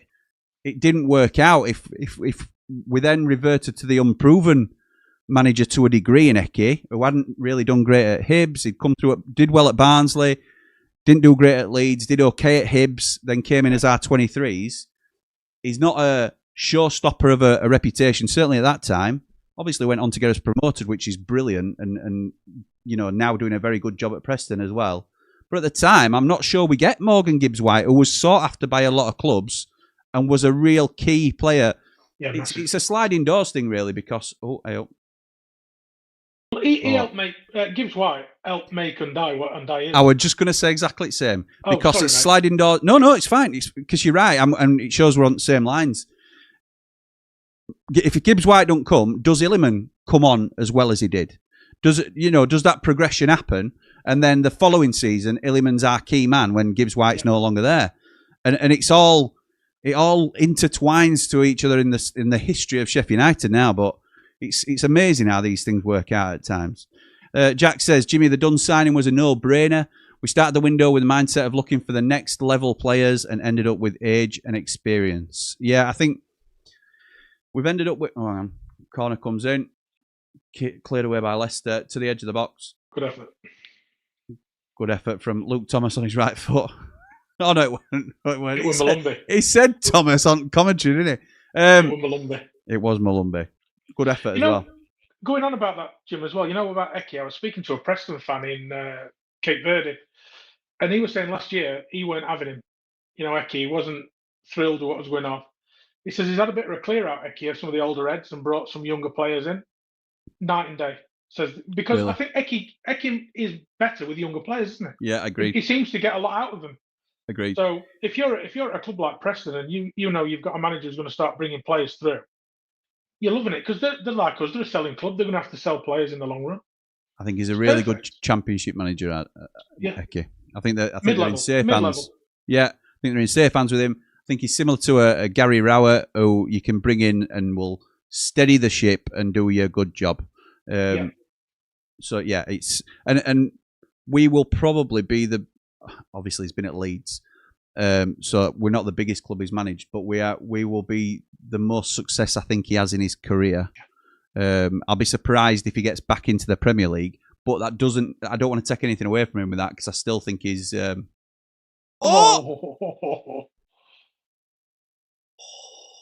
have they not scored there, Leicester? Pereira. So Mavididi on edge of the box, cuts into the area, crosses it in high. It's like a dink into the 6-yard box. Charlie Taylor's watching. Let's get him from. Charlie Taylor slides in front of him, in front of Pereira, knocks it out for a definite corner, and it's given us a goal kick. Did you see it when the ball came in, though? Taylor's on his heels. Charlie Taylor. He should have been on top of that. Yes, he should. Yeah, he should. Sorry, I was just watching Hegabo there on the break for West Brom as well. Not a bad effort. Keeper parries, but recovers quickly. Keeps hold of the ball. Good game. Good game. Paolo says they might not be allowed to sponsor due to the financial trouble that they're in. No, I think usually they look for a remedy for any of that sort of stuff. I think the most obvious thing might be it's like a betting, or they'd agreed to have a betting company or something like that, and the ownership. I don't know what I'd be speculating. Well, they've had betting before, though, with that King Power, isn't that a betting company? Yes, that's true, yeah. Yes, I don't know then. And in fact, the stadium's named after it, isn't it? So, yeah. It's, Rick says, hi, Jimmy, hope you're well. Is there any news on Leicester's points deduction, or do you think they'll dodge the bullet once again? Up the Ramble, up the Blades, marching on together. Thanks, Jimmy, marching on together. Oh, yeah, I think that's thanks, because we've covered Leicester's points deduction since he asked the question. Andrew, I know, yeah. Andrew says, evening lads, do you think Wilder had a hand in Hamer and Campbell being put on the bench against Ipswich to save him for Charlton game up the Ramble? No. Not a chance. Sayers will have had complete say over that. The most speculation I would say is that they have maybe, and this is pure wild speculation, that if I'm going to be in that sort of mood, I'd say maybe they stood up to him in training or something and said, we don't fancy that, or you don't know what you're doing, or something of that ilk. That is an iPad over or something, Jim. Yeah, that is a complete guess. Probably it's just Sayers making a statement. We'll never know, is the honest answer. We'll never know. But leaving out your best player and last season's top goal scorer when you need to save your job, going to one of the toughest places in the league. I know they're out of form at the time, but it were absolutely crazy. He could have only made it worse by putting Cooper on bench with him, couldn't he? Yeah, I know. It's stupid. We're going to go with Adam Davis tonight. Yeah, Lewis says, I thought Eki was a decent manager, lads. He had a good start to this season as well. I think he was completely handcuffed our last Premier League season. He's always welcome at Bramall Lane for me. Turned us around. Yeah, absolutely right. Absolutely right. Where's John Joe Kenny nowadays? Well, he would have been lining up for United had Chris Wilder had his way. But, it's one of them things. Didn't happen, did it? Didn't he re-sign with somebody in Germany? I've no idea, mate. No idea. Where were he? Were he at Schalke? No, we're at Hertha. Bochum. Or Union. Hertha, I think. Yes, yeah. What I will give for Skilliman and Morgan Gibbs-White now. Give me either of them, mate. Either of them. And that'll, yeah. Half of them would do. Yeah. Yeah, one of the legs will do. Oh, is it Pauk? He's in Greece at Pauk. All right. Very nice. That Alfie Devine, who we were linked with, is tearing it up for Eki. Yeah, he's doing well, isn't he? Doing well. But again, Will, he won't get in our team, I don't think, personally. Over a Gus Amer, for example. Our players are underperforming is the bottom line of it. I wouldn't necessarily say Alfie Devine is a lot better than Callum O'Hare. So our players need to step up for me. King Power is run by the guy who owns Leicester. So them having as a sponsor is like Wendy's having Chansiri shirt sponsor. But they did have the BC game last year, which Wonga, I think you mean, couldn't wear. Oh, Monga couldn't wear due to his age. All right, just the thing, though. They can put so much money in anyway. So they can, if they do it as a company, they can put it in. Yeah. But there is something X around amount. Where you can't do so much, because if they could, Newcastle could just pump loads in, couldn't they? Yes. So there's a limit at some point. I don't know what it is. No, me neither. But it could be uncapped, couldn't it? It could be like, we're going to sponsor your shirts for 500 million quid this season, and Newcastle sponsored by Saudi government, and that's one of them things. And Yeah. And that gets them around PSR, but there must be some legalities around that. Mate, we've caught up with the comments, which I'm delighted about. Absolutely delighted. So thank you to everybody that's commented. It's appreciated. But I've enjoyed our chat about United, mate, so far. We've done a bit of other clubs and a bit of... We have. Points deductions and all sorts. Because we've had them. We know what it feels like. Yeah, we do. It's easy. You just get another 90. Not a problem. Job done. And still don't get up. Still don't get up. Crazy, mate. They're doing well, aren't they? As well, Sunderland. Good start. Oh yeah, they are. Yeah, they are. Proper having club. A good go at it. I were having a bit of a. I'd never have put myself in this position a year ago, but I found myself defending Leeds a little bit on when I were on with Cal the other night. Not massively, but he's adamant that they go down bottom at league. They're only a point behind Sunderland, and they've had harder games, I think. So I do worry about them a little bit. Well, I don't worry about them, if I'm honest. No, I know. They could. But, I think that's more about just Cal don't like Leeds. I agree. But I agree. Can I just say, though, what a great show that is. Thank you, mate. Me laugh. Honestly, me and my missus watch it because she likes that one. Not you, Jim. She likes Cal. Yeah, I'm not surprised. And it's just a really good, funny watch. It's really Thank good. you, mate. You do get to talk a little bit about football instead of just ribbing each other. Yeah, it's one that just talking openly. It's one that we do for fun more than anything else because we get on great and we've wanted to work with each other for a little while.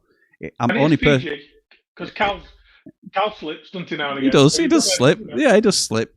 But I'm only other person he has on his channel, which I take as a real compliment because he never has anybody else on, and that does a lot for us. And he's a lot of followers, a really loyal audience, but he's a good lad as well. He's not. I know he's funny and he's very witty and he knows his stuff, which I respect as well. But he's just a good lad. I mean, I hope he's not watching and nobody sort of shows him this, but he's a good lad. And it's very good. You've got a very good rapport with each other. Thank you, mate. As you did with Connor at One Leeds. Yeah. But they're very different. It's very different. Yeah, but, agreed. And Connor's they work together as well. They work together on Connor's channel. Yeah, so he goes on Connor's second channel, I think.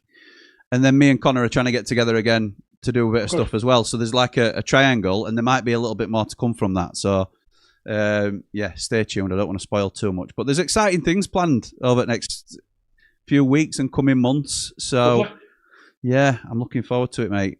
I still want to get our, I think were another one of your brainchilds, our 2-man from 5 show off the ground. So there'll be mine. I think it were a collective, maybe. We're talking, weren't we? So for those that aren't aware, obviously Blades, Ramble, Stalwarts, Man Mountain, and Dave the Nose, and Ramble FC, WATCHALONG King, Jord Motson, Lee, and myself are the 5 faces that are going to, hopefully, if we can work it out, when's best to get started, because we'd like to do all 5 of us for the first one if we can, because I think that we are ideally. But we'd like to do a weekly show that can be any 2 of the 5 of us. So nobody has to have major commitment to it. Obviously, I'm the one that's tied in because I suppose ultimately it falls to me. But I think it'll be really interesting to have because we all get on. We've all got different opinions. I think we can all reasonably argue as opinions and stuff like that. And I think it's interesting dynamics across the board. So it'll keep it fresh a bit, won't it? I think so too. Yeah. Bored, So whether it's a Friday night football show or something like that, we want to do something like that, don't we? I think so. I don't know whether we want to do predictions or reactions to games, or we'll have a think about it. But it probably the way I'd see it, Jim, is probably you talk about the games that have gone, and then you probably think about the games that are coming, don't you? Yeah, possibly. That's all it is, and you'll pick out. I don't know. Do you pick them out just from Championship, or do you do it from other leagues as well? Yeah, that's up to you. That's up to you. That. Well, it's a team, and we'll see what people want to see as well. Yeah. So yeah. But I think maybe, and I haven't spoke to the other lads about this, but maybe we'll look at getting it going either during or just after international break. next international, because there's a couple of games to come now, and it's a busy week. We've got Southampton as a quick turnaround between Oxford and Hull, and then maybe after that we can maybe in a couple of weeks have a look at it. And that's half time now, just as Leicester had a chance fired into the box, but were cleared. What I've seen of this, it's not been a bad game. It's been good, hasn't it? From what we've seen, I know it always ends up with this, doesn't it? Just chatting general football, really, rather than anything else. But that's why I like it, to be honest, because if we were sat in the same room now, this is exactly what we'd be doing. Yeah. You know, whether we had a camera on or not. And I think this is part of the appeal, hopefully, of the channel, that people feel like they're watching the game with us, because they are. That's all it is, isn't it? We just the only thing about they're giving us a prompt to talk about. Basically. Yes. That's all it is, and I'm happy to do it. Yeah. Give me views. It's the old Brian Clough, innit? We'll talk about it for 20 minutes and we'll decide how we're right, and then we'll move on. And then we'll move on, yeah, that's right. So it's like talking to my father. I'd like to say it to my wife, but I'd just get hit. Yeah, he just pulls that hierarchy card on me, so I can't do anything about that, I'm afraid. Lewis says, agreed, Jimmy. Pretty happy with our squad on paper. Wish it was played on paper at the minute. Still does have a couple of holes in depth-wise, but a lot of clubs would love to sign most of our players. Yeah, they would. Would. Yeah. And we'd be sorry to see a lot of them go, despite how poorly we're playing at the minute. Yeah. I think, woe betide anybody keeps having a go at Michael Cooper, because he leaves, we'll be in a much worse position. Dave Hammond says, top class. Peck needs taking out the firing line. Hopefully he can rekindle his form from last season. 2 up top, Gus in the 10 and O'Hare on the bench. Got a feeling we get a 1-0 tomorrow. I hope you're right, David. I hope you're right.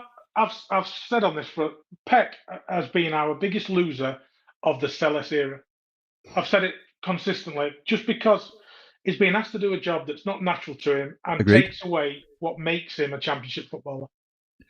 And hopefully he'll get that back, and he'll also get that confidence back that Wilder will give him. I mean, that where you see him walk up the steps and just gives him a big hug. Yeah. This kid's, what is he, 19, 20 now? 21, he's a baby. I think, yeah. He's a baby in football terms. He's going to need this. And hopefully it's his second year as a pro, in it, really. Yeah. 50 games. He needs somebody next to him who's going to guide him along the way. And we haven't got that at the moment. No, we haven't. That's what I think Wilder's hoping that Tom Davies does it. Is Tom Davies that type of player? We don't know, because we've not seen enough of him. £370,000 a game. I think he's earned from us.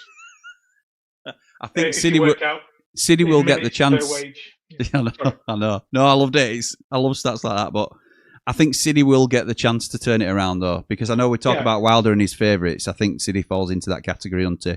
And he is a battler, and he will work for the shirt, and I think that he hits those minimum requirements that Wilder wants every game in a player. He can encompass all that he wants in a player. So I think City will get... He's an England international. He's scoring for his country. Yeah. At the under-20s, under-21s. The kid's got a little bit. So David's saying he hopes he gets taken out of the firing, or he needs to be taken out of the firing line. I don't think he will get that chance. My dad is not convinced by City at the moment. He says he's not the one at the moment. He needs to improve. That's exactly what my eldest says as well. But I was going to send you the text he sent me, but I didn't think I thought I'd hold off. No, but I mean, I would concede to him knowing more than me about it. Do you know what I mean? He's spotted more players than I ever have. So I'm always hard pushed to push back on. Obviously, I don't mind arguing with him about when I think he's wrong, but I certainly respect his opinion. So he's the jury's out on Sidney Peck at the minute for him. Shout out to my dad, by the way. He's not been very well recently, but he's all right. He's on the mend. Oh, go through, Andy. He's annoyed because he thinks he's had COVID. He's been in Magaluf, I think. Is it Magaluf Monday to Thursday? Got back early hours of this morning, and yeah, he says he's been really badly, like in bed most days. Recovering now, he's on back end of it, which is good, but he's absolutely raging that he's been away just for a short break and he's not seen any of the sun. So no doubt he'll be getting something else booked really shortly. But yeah, again, so I don't know if he's watching, but that's what he thinks. He thinks City's not the one. He's not sold on Tom Cannon. He thinks Tom Cannon's a bust. Yeah, I'm not going to read him word for word, but I might get him up and have a look what he did actually say. And if you're watching, Jordan, sorry, son. Yeah, throw Jordan under the bus. So Nice to see, Jord.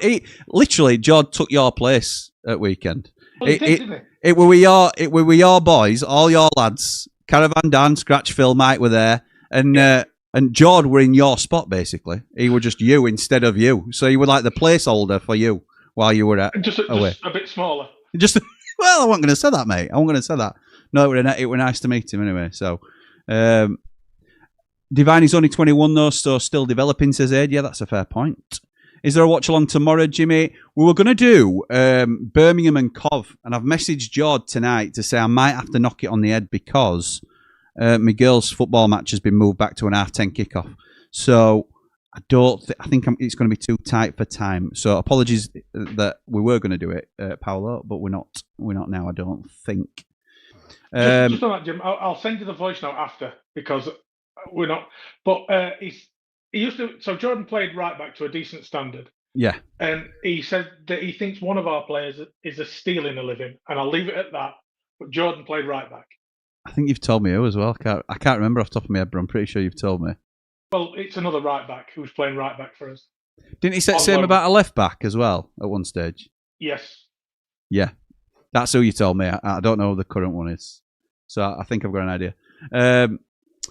Jamie Dumpley says, got a theory on why only Ramblers call in. A lot of us are used to calling in and being confident on camera, but his lot are never and won't be used to it. And that first call in is always the hardest. So Jamie's referring to the show that I do with Cal on this channel, which is Yorkshire's Finest. We cover, I know Lee's just mentioned it very briefly, but we cover all the bigger Yorkshire teams anyway, and often have a decent chat about it. And it's really just a laugh between a couple of mates and whoever wants to comment and stuff like that. And we go over at games and we predict the following week, which is what we just started doing. It is actually a call-in show. If anybody wants to call in and participate, you're more than welcome to call in when we're talking about your club.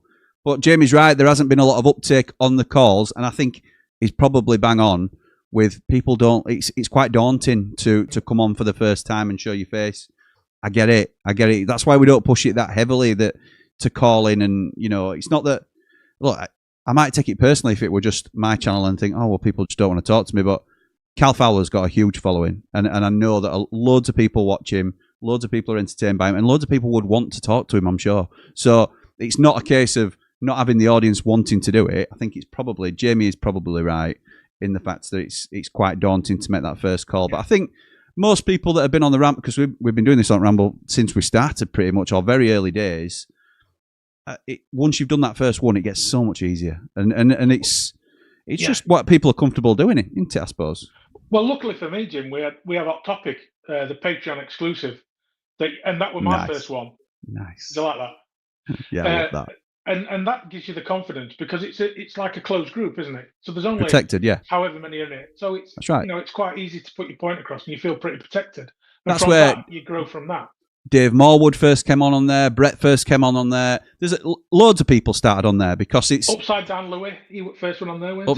Batman, old Batman. Yeah, absolutely right. So that was part of the madness or the thinking behind doing Hot Topic as it was, because I wanted people to feel comfortable coming on in a protected group, which the Ramblers are, where we'll support each other and harness all the sort of qualities we want in the main chat when we're online, and which it has echoed that really. We don't tolerate any abuse or anything like that, but people are really supportive. But it's still quite daunting to come on to an open internet forum and show your face, and what if I misspeak, or what if I forget what I'm going to say, and all this sort of thing. On Hot Topic, there's maximum of 150 people going to see it, and if you full your lines, then nobody's bothered because there's 5 other people around you that are saying the same sort of thing. So, and I love it because we tend to get every couple of episodes we'll get a new face, and it's really good. I really enjoy it. So thank you for that nice little plug, Lee. Appreciate that, pal. Just another thing on that Yorkshire's Finest. Can we get some Arrogant fans to phone in, please? So Jimmy's got to do a bit of research because we haven't had any yet. And Arrogant just seemed to get passed aside. So Arrogant fans, if you're seeing this, get yourselves on. Their favourite landmark will be the Humber Bridge. Don't you worry about that. Jamie says, for the show with 5 of you, obviously everyone would need their own intro. So when should we expect Lee's to be done? I'd not thought about that, Jamie. I'd not thought about that. Lonely Yes, can't do he that, is can we? lonely. No, that's copyright in it. We'll have to sort that out. Friday Night Football Ramble show, lads. That's the one. Talk about the weekend's games, etc. People will be all over that. Kicks off the weekend. I agree, mate. But I have to also think about my co-hosts. And as much as this is my living, and I will work whenever, because I'll work. I'll try, and obviously I want to spend family time with them as well. But they've all got families. George texts his miss. George very rarely does a watch along on a Friday night, because I think that might be his night that he goes out with missus or whatever it is. Whatever he chooses to do, by the way, it's up to him. Lee will have his own commitments. Paul and Dave have both got young kids. I've got young kids as well. It's hard to commit somebody to everything. And I know we're doing a rolling rota, if you like, or a rolling seat for that very reason, really. So no one's really committed to it. But I think Friday night, I would be up for a Friday night, but I also want to be mindful of what other people are potentially committing to. So I don't want to, nail down a night and it'd be really difficult for someone to do. So, then you'll just get to see me every Friday, because that's what it'll end up being, and Lee every now and again when he can come on. So when he's not on Cape Verde. David says, good game. This saves us from talking about favourite meals. Yeah, it does. There's been some streams where we've been talking about, it's like platinum chat sometimes, where it's, what's your favourite Haribo? All that sort of thing. Not a fan. No, mate. I'm a fan of meals, not Haribo. No, me neither. Note to him. Paolo says, think it would be fun to see a Blades head-to-head quiz series featuring the usual Ramblers. Could be a laugh. That's not a bad idea. The thing is, Paolo, with that sort of thing, that would probably be a Ramblers exclusive, because it would be something that you get more uptake, like Lee were talking about, behind closed doors, where people would be more comfortable in that environment. I'm more than up for that, but there's a bit of work that goes in behind that, creating all quiz questions and stuff like that, and definitely could do it, but it's a case of weighing everything up time-wise and stuff like that as well, and making sure it's something people want as well. Jamie says, last season during the Burnley United game, where they went up, Dave and Man Mountain, not the one from the show The Boys, did an in-person watch-along. Could we see more of them? Oh, yes, they did. They came here, didn't they? And they were in the... Yeah, we need to work out how we get the mics up properly, because I think they were just in the background looking pretty, which is fine for two fine young gentlemen, but they want to contribute, don't they, really, and they want to be part of it. So I did think for ages I'd still like to do it at some stages, whenever I'm doing a watch-along, to maybe get a Platinum Ramble in here with me and do a watch-along. It's a bit pain in the backside for some of them to get here. I understand that, particularly for the we've got people living in, like Dave's in Cornwall, Mr. Vancouver's obviously overseas. There's loads of Blades all over the place now. But for those that are fairly local, then it could be an option. It's just working out. I'm like with tech. I'd ask Lee how to do it, but he has more sound issues than me when he comes on Ramble Half at times. So it's on that as well, Jim. I mean, this 2 from 5, that really sort of started about a year ago when we talked about a round table, didn't we? Taking it somewhere and doing a round table between a few of us. That's right. And that was just the logistics of getting together and also getting the equipment there and putting the equipment up, wasn't it? So that's where this has really come from, I suppose. That's right. It's 2 from 5. I like it. There's a lot more into it than just sitting down and, you got to think about the equipment and the staging and everything like that, haven't you, as well? Yeah, that's true. Jamie Dumpling says, Jimmy, I know it's far off, but would you speak to Danny Ings at the awards about you scouting him? I wouldn't be against bringing it up in conversation if the opportunity came up. I won't be making a beeline to him to tell him, but yeah, it's an interesting anecdote. Auntie called his kid James because of that. I think so, yeah. So, yeah. It's another one of your fun facts, isn't it? That you could have saved that for a different time, but yeah, his name. Well, it's just like that. The captain of Andorra, whose dog were called Hammers. Yeah, that's right. After me. Yeah. It's a fan at Ramble. So yeah, that's people don't know these things, but if you weren't here to give them the facts, Lee. Exactly. The left back, the schoolboy ballroom dancing champion, European level. Yeah. It's amazing that multi-talent. That Andorran team is one of the most talented sides. Apart from football. Oh yeah. Yeah. 7 points over the next 3 games. Jobs are good, un, says Daz. That is confidence. I'm not entirely sure. I'd take 5. I'd Yeah, take 5 if you offered them now. I'd take, of course, I'd take 5. Harrogate fans are just Leeds fans who live in Harrogate. Yeah, that's true. Will says, going to order a Harrogate Town shirt off DHgate and call in every stream. Mate, you're more than welcome. You're more than welcome. Are they just well-off Leeds fans? If they live in Harrogate and support Leeds. I know, yeah, I think so. Brett says, there, isn't it? Jamie's right. I was shy to start, but I bet Jimmy wished I'd shut up at times now. But who else would be so positive these days? I recommend Hot Topic and 90 After 90 to anyone. Up the positive ones. Join the Plats. Thank you, Brett. Yeah, completely. I don't think you need to shut up, by the way, pal. No, I love the fact. Seen Brett. Brett's even rubbed off on Mark Meldrew. Yes, he has. A couple of times. A couple of times, yeah. Up the positive Meldrew. Whoever thought that would be. Mark is so up and down. Honestly, he makes me laugh. He's got some great points, though. He brings some great points up. He's very knowledgeable, isn't he? I think I rate his opinion highly. Harrogate fans are just snobby Leeds fans, says Daz. There you go. Yeah. Just on the quiz, Tim runs one in his own group chat type thing, so it could be adapted from that. That's a really good point. Tim could be the quiz master if he fancied it, because Tim's been on screen before, Jamie. So if he wanted to do a Patreon own exclusive thing, if that's what he's more comfortable with, I won't be against that either, and he could be the quiz master. Buy some Bluetooth clip-on mics and clip them to the lads in the background. Will, you make it sound so simple. Yeah, I'll try.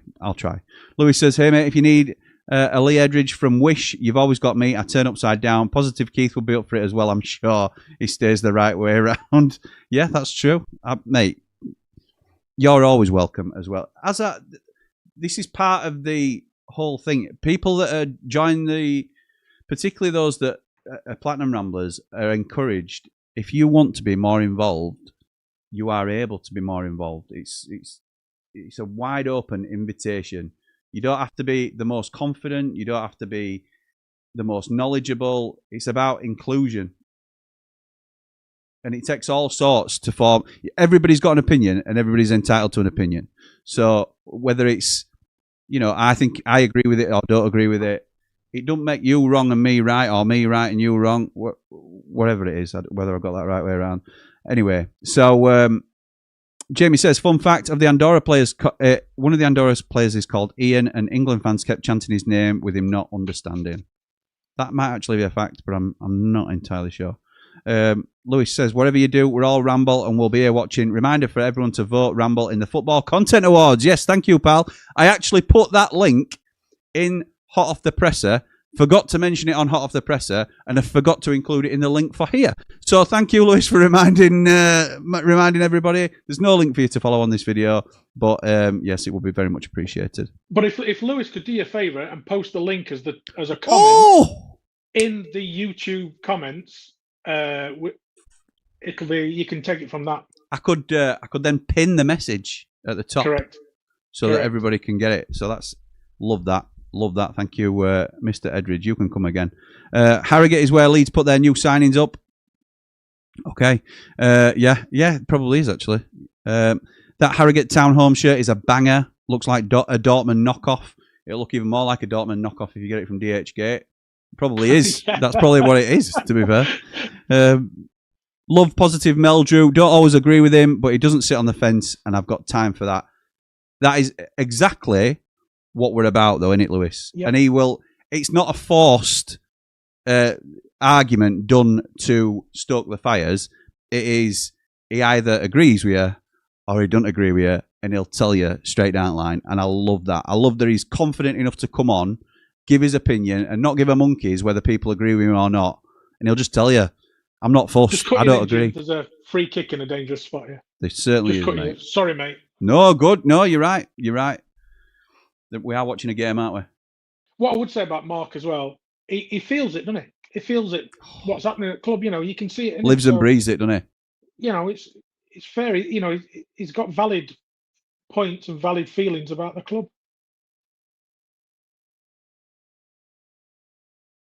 And it's going to hit wall. This is going to hit wall, isn't it? We've set it up. No, it's gone up bar. Yeah, it has. Oh.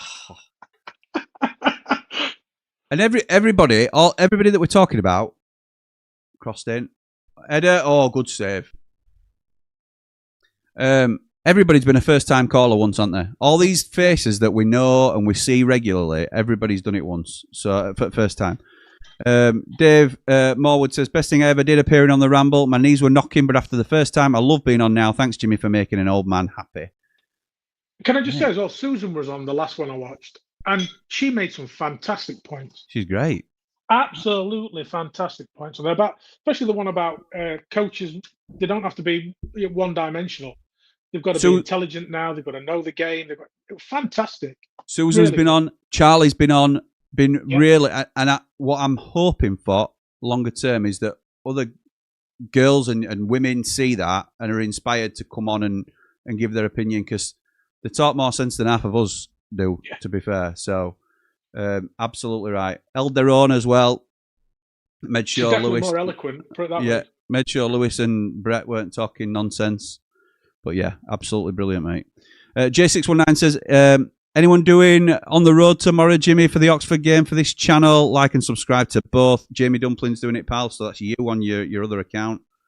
Why does Jamie have two accounts? Yeah, he does, yeah. Yeah. I'm pretty sure this is Jamie Dumpling. Is that his number plate? I hope not. No, it can't be, because it won't end in a 1, would it? It'd end in a letter. No. That's how bad my eyes are. I thought it was an eye. But either that or this is his number one super fan. I'm pretty sure it's Jamie Dumpling. Different opinions are good for viewing. Yeah, they are, mate. They are. But they're never forced, is what I'm saying. People are invited to come on and just give whatever view they've got. Jamie on his alternative again. Yes, I think the same, James. I think the same. Did Jamie take some of his fans on your bus to Wembley? He did, yeah. He did, yeah. He took his harem. Yeah, he did. Yeah, it were his crew. The boys. Oh, by the way, talking a James, I know it's not James from Matilda Shakes, but have you heard the new song? The one that you nearly played early. Yeah. Released early. Yeah. So, funny you should say that, because he sent, I'm very fortunate that he sent me it early, because he's obviously excited about it, which he should be, because it's an absolute banger. Light It Up by Matilda Shakes, by the way, out now on Spotify. He sent me it, and I didn't know. Well, I knew it was coming, but I didn't know I couldn't use it. So I'd used it for Ramble on the Road, and I sent him it just before I published it, or something like that. And I said, mate, how good does this sound on here? And he was like, no, you can't use that. I'll get in loads of trouble for it.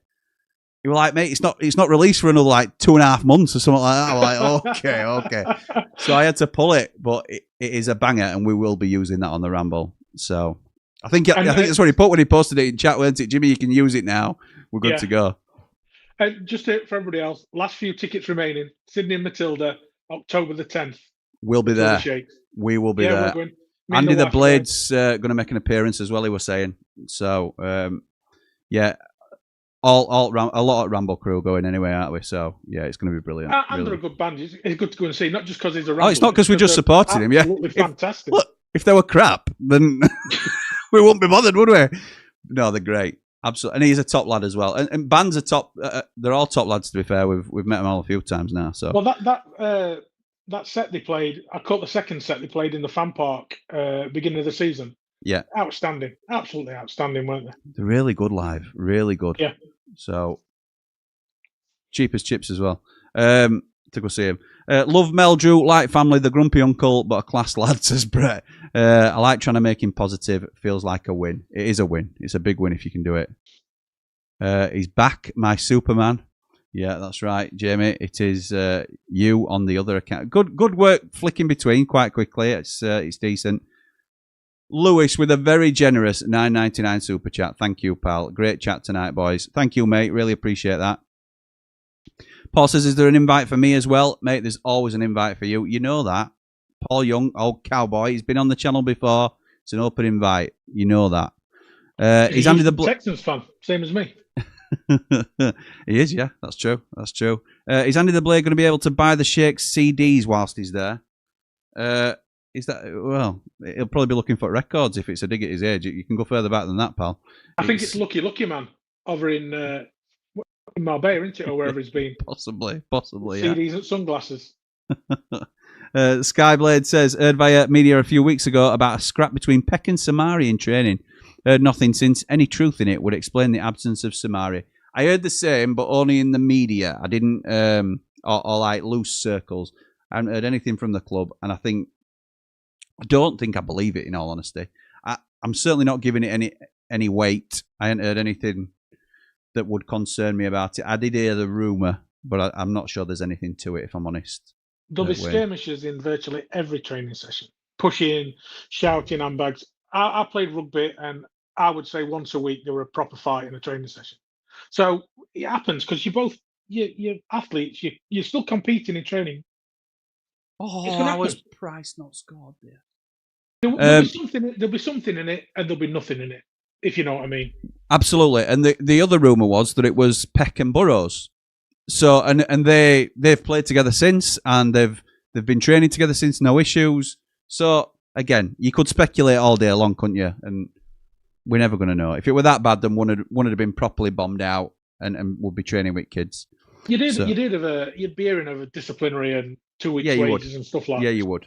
One of them would have been, at least one of them, if not both of them, would have been hauled over at coals for it. Yeah. Brett says, best thing about Blades Ramble and Ramble FC is you don't have to be a Blades fan to join in and comment. Mate, course you don't.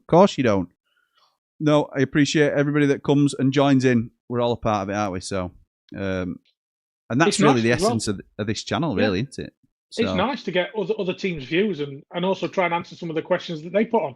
Because they've got different views on us, on them, on what's going off. And it's just nice to have a different viewpoint of somebody asking you a question. Basically. And as much as we might all think we're reasonable and balanced, there'll always be an element of bias, won't there, towards either for or against some United things because we're so passionate about it. Whereas somebody that can step back a little bit and say, actually, there were an improvement under Wilder, or there wasn't an improvement under Wilder, and all that's.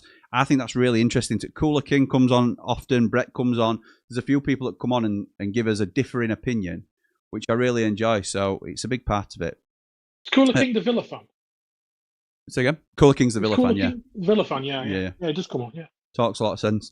Jim, if you don't get the CD joke, you'll have to remember when me, you, Sight, and Andy the Blade were walking to the fan zone, and ATB asked about it, saying they were good. Oh, yes, he did. That's right, Jamie. We were walking to the Shakes gig in the fan zone, and my dad were like, they are really good. Have they got any CDs out? You're right, Jamie. I forgot about that, but he did say that. Yeah. Old Andy the Blade. You've made my night, Jimmy. I'll get to meet Andy the Blade at the Shakes gig. I'm not sure he's got his ticket yet, if I'm honest, but he does want to come, so I'm sure we'll be able to sort it out. We need someone that can talk sense there, especially as me and Brett will be propping the bar up. That's true. And Lee will be there as well, so we definitely need someone. I thought Andy was the king of the comps. Anyway, so he'll be all right. Oh, he is. Yeah. And Lewis owes me a pint. Right, well, there you go. That's reason to go in itself, isn't it? Ryan One had to average 15% or 15 minutes a game from the start of the season. So he's got to get some minutes in. Oh dear. That he's got to play a solid 90 for the second half of the season for Lewis to get half a chance. He's got to hope for extra time in league games. That's what he's got to hope for. David says, has Wilder not been sacked? Do you think had Wilder not been sacked? Do you think we would have brought in Kyle Walker, which would have solved the right back and captain issue? Bearing in mind how much we've spent since, especially on wages. No, I don't think Kyle Walker would have come to the Championship, if I'm honest, David. I think if we'd have been promoted, I think Wilder keeps his job. I know a lot of people are speculating on that. We'll never know. But if Wilder keeps his job, I think we sign Kyle Walker in the Premier League. Instead of Burnley, he comes to Sheffield United, and I think it's a completely different scenario. But I don't think he'd have come if Wilder had kept his job over the summer, because I don't think he drops down from the Premier League. It's a big enough drop from Man City to the bottom end of the Prem rather than to come down to the Champ. So no, I don't think so. Lee, any thoughts on that, mate? Yeah, I don't think you're ever coming to us in this division. I think we could match Burnley, if not even better than for the money that they could offer. But if it have had an offer on, say, from Fulham, we would never have been able to match their terms for what they pay. Absolutely. But I'm sure we could have matched the money, and it doesn't really matter, saying where his club he lives, Sheffield. He doesn't live in Sheffield. He lives in Cheshire, doesn't he? Yeah. So he's as close to Burnley as he is to us anyway, I would have thought. Absolutely right. You know, so at his age as well, and we don't know his personal circumstances. I mean, they get wrapped around the papers a lot, but, you know, does he need money? Is he playing for money? Is he just playing because he wants to play? Nobody knows. No. Because he could have gone for a lot more money over in Europe or Saudi. Arabia. Yeah. Exactly. So it's probably just about playing. Or a lifestyle in America, but a lower standard. But he's going to play every minute is available, isn't it? Burnley? Yeah. Yeah. You know, and that's probably what it's about. Well, he's got to be the best player at Burnley, hasn't he? He's got to be. I know he's declined, but he's as a top player, but he's got to be the best player at Burnley, surely. You know, we talk about Sariki and Kyle Walker, obviously different standards, I get it. But Kyle had these issues that Sariki is having when he started. But the difference is Sariki's 23, Kyle was 19 when he was having them. You know, so I know it's going a long way back to when we started, but they're very similar. I mean, we only had him for, did he only play something like 13 games for us, I think? It weren't a lot at all, were it? It weren't a lot. So, and he was right back because Kyle Norton came through at the same time as a right back, but was a more accomplished player at the time, so went to left back because he was seen as being more capable of doing the job either side, and Walker was able to flourish at right back. Obviously, didn't flourish to the same degree that he went on to do, but yeah, he got to play right back. Another length of that is that when Kyle Norton came through, my friend Travis Binion were playing right back for the 18s and had got a pro, and they moved Travis to left back to accommodate Kyle Norton because they saw the potential in Kyle Norton. Yeah. So Binion's bitter about that as well. No, not at all. Not at all. He's head of development at Man United. He's doing all right for himself. Yeah, he's doing all right, isn't he, lad? He were at United, weren't he, doing a similar job, I think, at one stage? Yeah, he was doing that, and then I think he took over. Well, I don't think. I know he took over the academy for a bit, and then left when they brought Jack Lester in. I think. Same time around when Nick Cox left as well. Well, Nick Cox has took him over to Manchester United. So yeah, is that where they've gone together? Yeah, there was a bit of a break. I think. I don't know the timelines exactly, but he didn't go straight away. I know that. Sure. Okay. Lewis says, sorry, Lee, 100%. I've had more fights with my own teammates than I can count on one hand. We always made up afterwards. It's a competitive environment. If the Peck and Samari thing is true, it doesn't bother me. Daz says, no wonder Samari's not playing for us. He's playing for Leicester. Absolutely right, he is. Yeah. Brett says, don't tell James, but I'll be doing Ramble. I'll be doing a ramble at the Shakes. Mr. V needs to hear it as he can't make the journey. I know Jimmy loves to edit. Wow. Who says I've agreed to that? But yeah, you record what you want, Brett. It's your gig, pal, as well. You need to check it out with James. You need to ask James. Yeah, exactly right. Yeah, don't be releasing any music without him knowing about it. That's what I'll say to you. J619 says, not Jamie, I promise, Jimmy. Thank you, Jamie, bro. Keep up the great work. If I ever see the next Chris Kamara or Jeff Streaves outside the lane with a red mic, I'll stop by and say hello. Up the Jamie Dumpling. I'm not buying it. I'm not buying it at all. Paul Young says, if you add the Blades results to the Texans results, we're currently 0-11. Correct. Wow. Louis says, is it still an open bet, the One thing, Lee? I need to check. Not that I don't trust you. A man of sophistication. Wine won the go on the Ramble. No, it's Ribena. Oh, yes. Wine on the go on the Ramble. Yes, Ribena, yeah. That's all it is. See, this is the class of person it attracts. And that was what you were doing. You were correcting yourself with man of sophistication. Crikey, that first message looks like I've got a wine on the go. Yes, it does. Thank you, Lewis. I got tangled up even saying it. Are you still teetotal, Jim? No, he's ultimately the answer. Okay. I very rarely drink, but I'll have a pint pre-match. And that's nice. About it, really. In fact, that is it. That's the only time I do drink. But yeah, drink at Triple Point because I like the beers in Triple Point. And I think they are good beers in Triple Point. They are good beers. The channel. They are good beers. Sponsors of the channel. And Selena Bar, good beers there as well. So thank you to them both. Yeah, we're caught up, mate. Just checking on a couple of little bits now. Oh, hang on. Oh, God, Jamie Dumpling. They're not quite as quick as you'd expect, but thank you, pal. Please do say hello so we can end the allegations. Also, Jim, I've never said bro, so there we go. Mic drop. Well, you just said it, so we know it's you, Jamie. Yeah, and you would. That's a red herring that you would throw in. So, Schoolboy error, Jamie. Schoolboy error. We'll see. I'll tell you what, Jamie. You're doing Ramble on the Road for Oxford. Why don't you interview J619 YT1 if he's going to the game, or she's going to the game? If that is in fact your real name, J619 YT1. Monga's on for Mavididi. He's a young kid, isn't he, this lad? Yeah, he is. He is a very impressive young kid as well. Liam Moore says, I could have gone pro, but I ate too many beef Space Raiders in year 11. Yeah, you and me both, pal.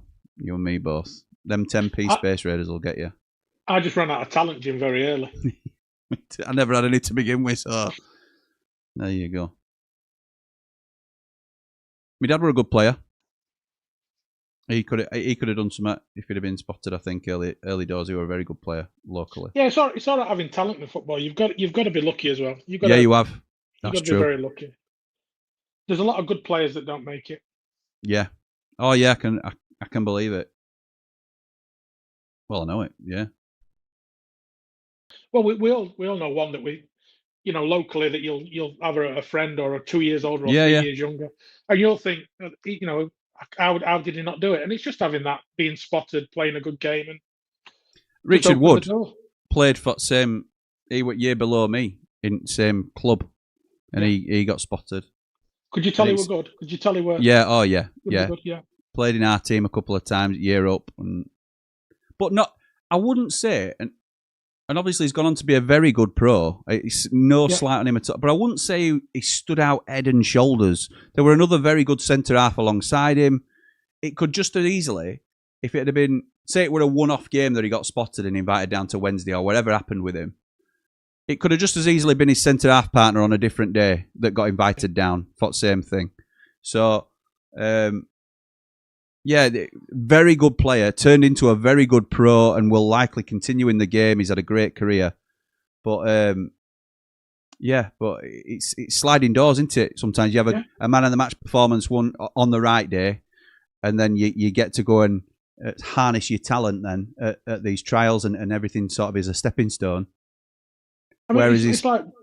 Sorry, Jim. No, but there could have been a more talented player in that team. That's it.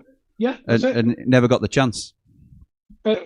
When Regan my youngest was at United Academy, that he used to play, and Dominic Calvert-Lewin and Reedy used to play up. Louis Reed. Regan was in Diego and Conor De Mayo's year. Yes, nice, yeah. And didn't he finish up through injury, Conor De Mayo, at Chesterfield? Yeah, he's playing local. No, they were a personal issue that he left Chesterfield. Oh, so yes. Apologies. He's done his ACL, but he's back playing now. I think he's at Bradford Park Avenue, I think. Oh, good. Lovely lad and a cracking footballer. But you look at Reedy, young Reedy's at Mansfield. He's done really well for himself. Yeah, yes. And then Diego was really talented, just fell away from a bad ACL, a really bad ACL, to be fair to Diego. Very talented kid. But Dominic stood out, and he was 2 years younger. But he was playing midfield. He was a fantastic footballer. And when he came through and he's playing centre forward, we couldn't believe it. Could not believe he was playing centre forward. So if he ever fails, he's a decent midfielder, Leeds. So he was Philip Billing before Philip Billing were about. He was tiny. No, he was tiny. Oh, really? Yeah, he was tiny. Yeah, really good player though. Oh, good stuff. If you're standing out at that level, playing up in an academy team, he's very good. Yeah, very good player. Ed says 10p. I wish there was still 10p. 50p for Space Raiders, isn't it? That's absolutely scandalous, that, by the way. Jamie Dumpling says, I could have gone pro if it weren't for knee issues. And talent. Right. You've done that on the wrong account. You should have said Jamie Dumpling could have gone pro from other one. Never mind, mate. Then we'd have narrowed it down to his mates on the bus. Yeah, that's true. That's true. Brett says, been looking at the table, Jimmy, and it doesn't lie. You need a big run to haul yourselves up a few places. Just a couple of wins and draws. We know, mate. Yeah, we're in a mess at the minute, but it's very early. That's the only saving grace we've got. We're in a bit of a rut. We need to get out of it. Ian says, hey, Jimmy, do you think Andy the Blade will do a Q&A for us gentlemen of an advanced age? Yeah, I'm sure he would. We've done stuff like that with my dad before, because I think he's got some great stories to tell. But yeah, if you fancy having him back on, then we can certainly do that. He'll be due on soon, I think, in a week or two for a bit of talking sense. Brett says, definitely not another Jamie Burner account. Don't think about it too much, but we need more Jamie Dumplings on screen. Jamie needs more focus. I suggest co-presenter. Definitely not Jamie. Wink, wink. Brett, what are you doing? What are you doing, Brett? I could have went pro if my second name was Beckham, says Brett. Yeah, you could. Jamie Dumpling says, more than you for up for it, Brett, but more focus, behave. Jamie doesn't drink, does he? I hope because not. Because he needs to if he's writing messages like that. Sorry, Jamie. More than you for up for it, Brett, but more focus, behave. Wow. And they're criticising you for being at Ribena. Lewis says, I'll be doing Scran rating on Tuesday in honour of the Ramble on the Road King, Mr. Jamie of Dumpling. Wow, he's getting a bit of a following. JD of Bromfield. I know, somebody... Dumpling of Bromfield. There was somebody else that was saying up the positive Meldrew other day as well. So they're all getting their own little fanboys. I love it. And girls. Ed says, I played cricket with England cricketer Harry Brook as a young teen. Oh. He's now second best batter in the world, and I watch people watching football on YouTube. Well, Andy the Blade went to... Where did he go? Did he go to Edinley? He went somewhere. Oh no, he might have been on holiday, and he got talking to somebody, and it were Harry Brook's grandparents. So that's his claim to fame now. So he gets starstruck saying he knows Harry Brook's grandparents. That's what he was telling me the other week. Jack says, I had two friends go through academies, one for ice hockey and the other for football. Nice one. Leeds Master says, hi Jimmy, I'd love to come on the show. Like you say, we all have an opinion. That's what makes these shows interesting, funny and enjoyable. No problem, pal. You're always welcome. Jamie says, oh, I get it, Brett, with more focus. I thought you were saying I had ADHD or something and couldn't think about more than one thing at once. Jamie Dumpling. Gee whiz. Dave Morgan says, 5 my school team, not me, joined the Blades on schoolboy forms and then signed apprenticeships. Not one of them made it any further. Yeah, it happens. Yeah, I bet that happens a lot. Catch them in a big net, weed them down, and like bloody pop idol, wasn't it? Especially back then. Only one or two make the cut. If that, Jim, innit? Yeah. You think, how many of those... So you've got, let's say there's 20 in an under-18 squad. How many play 50 games in the Football League? Absolutely right. And they are scanning not just the region now, they are scanning the nation for these players. So and sometimes abroad. Yeah, absolutely right. With mixed success. John says... Bulgarians. Apparently it's lucrative over there. There's some right players. Yeah, true. Would love and need a win to Moz, says John, but wouldn't be disappointed with a draw. Just can't take a loss as it becomes a habit. It does. They're just bringing off Ilin Jr. now, who's getting applauded, and rightly so, for a brilliant finish. He's the difference maker at the minute. Leicester really have done a madness keeping hold of Fatawu in the champ. What a baller. He's a good player. He is a good player. Oh, Madger's on. Madger and Callum Stiles for Hegabo and Ilin Jr. Do you know, I really liked Madger when he was at Sunderland, and he went over to... Bordeaux? Was it Bordeaux? And he didn't really pull up trees there, did he? But he was a kid, weren't he? He was only about 19, 20. And didn't they get relegated, and then he started doing really well in League 2 or something like that? Yeah. Some good players in League 2, Jimmy. I've sent you enough. You have. I've got the receipts. Don't worry, I've got them. So yeah, he's. I like Madger. I like whoa. He's Madger. To be fair, just before you jump in, sorry. Go for it. You know that thing you were talking to about your dad about getting him on a Q&A? Yes. And taking so like if people could get from the Ramblers, Platinum Ramblers, get questions in for him, it'd be really interesting because he's got that much wealth of knowledge in football. From that many years. I mean, you don't stay in it that long to not be any good at it. So obviously he was. It was. And not blowing it up Andy's backside. He's a good listener as well. So it'd be a good show.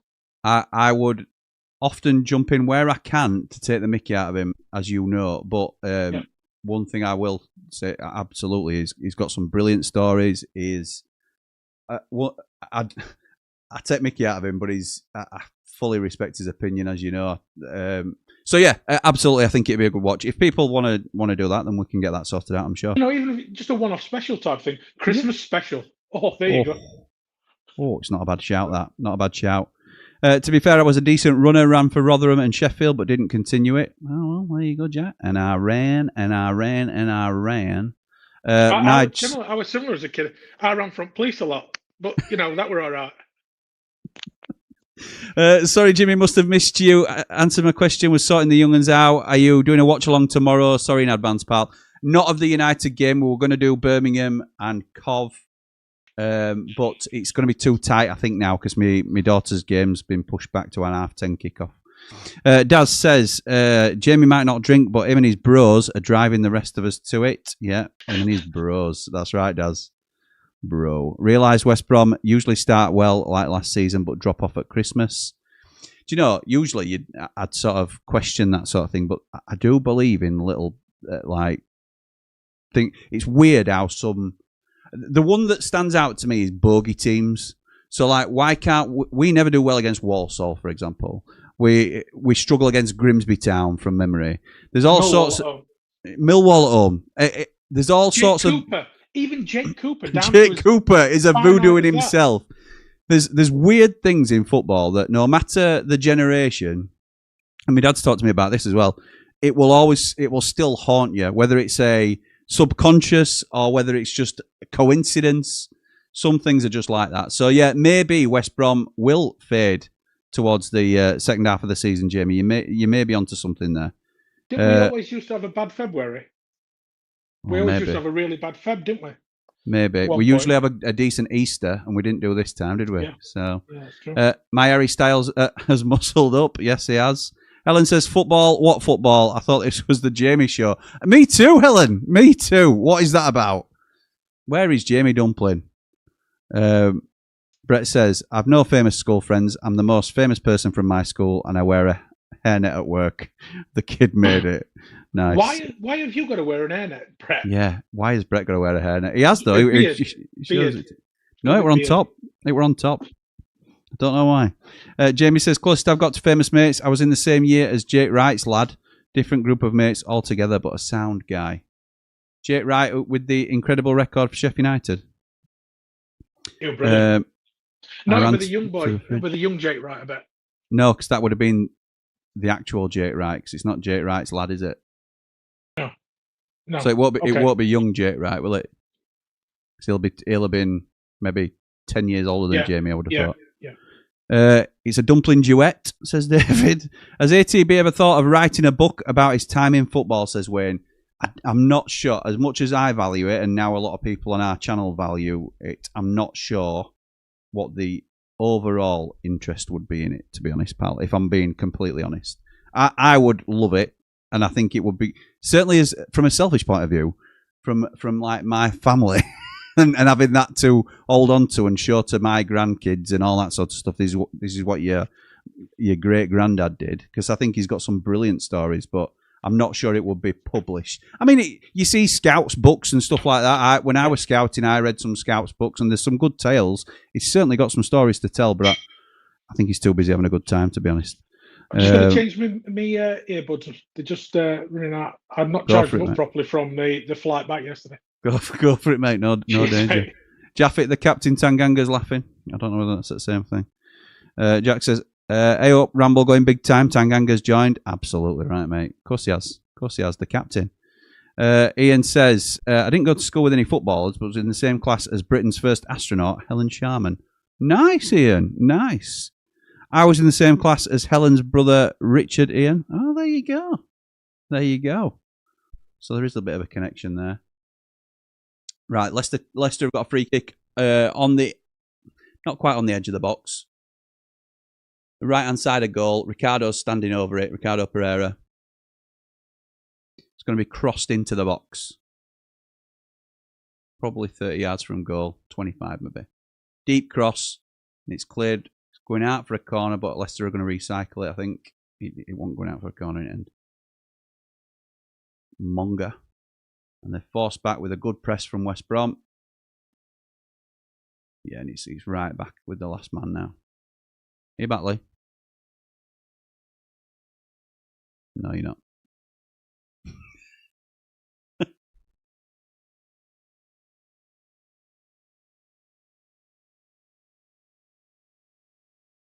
Just push the box side to side. Bit of a mime.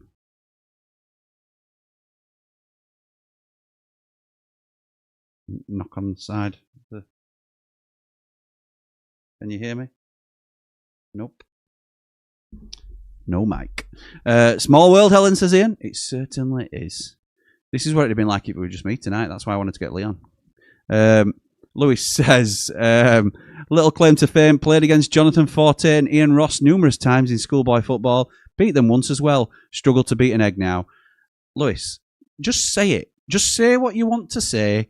Put the comment down in black and white. We've all read it in the Platinum chat. We've all read it on the chats in these. We know Chris Wilder managed you. We know he appointed you as captain. Just say it, mate. Just say it. And I'll read it out. I promise. You know I will. Dave says, I was going to write about my time in football, but Steve Cowan's beat me to it. Nice. Daz says, the closest I got to being famous was copping off with one of those lasses from Human League in Crazy Daisy nightclub. Lee might remember it. He won't be able to tell you if he does, because you might get a nod. Other than that, no, he don't remember it. He don't remember it because the current Mrs. Edridge is with him, so he don't remember any of it. I think these mimes that I'm working out. I think that was a point off screen to Mrs. Edridge. So, what's going on with this mic? People are sick of hearing from me. All right, earbuds. You waiting for him to charge up a little bit, are you? All right. Is it senior IT technician you are in your role? Is it? All right. I don't know what he said, but it's probably former. Lewis says, is Lee ever going to share photos of his time at United youth level with Hamza Chowdhury and Maury, or Maury quality hair? Don't know. I'll have to wait and see.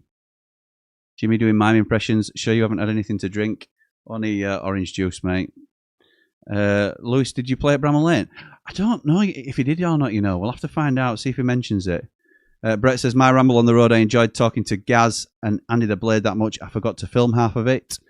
So interesting. Yeah, you didn't film any of it. Never mind half of it. You didn't film any of it, but no, appreciate you doing it, pal.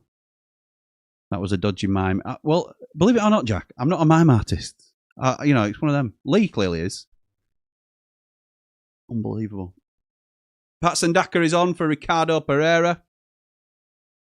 So that is a striker on for a defender.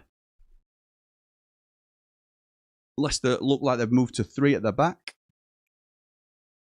Oh, lovely bit of play from West Brom on the break there. Isaac Price cutting it back to Josh Madger. Whoa. It's Madger. You know.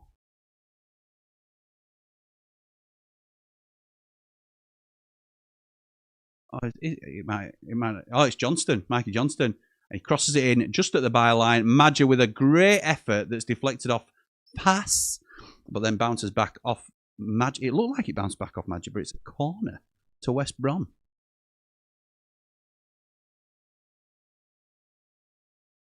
Here we go. What a farce. He's like a Timu David Luiz.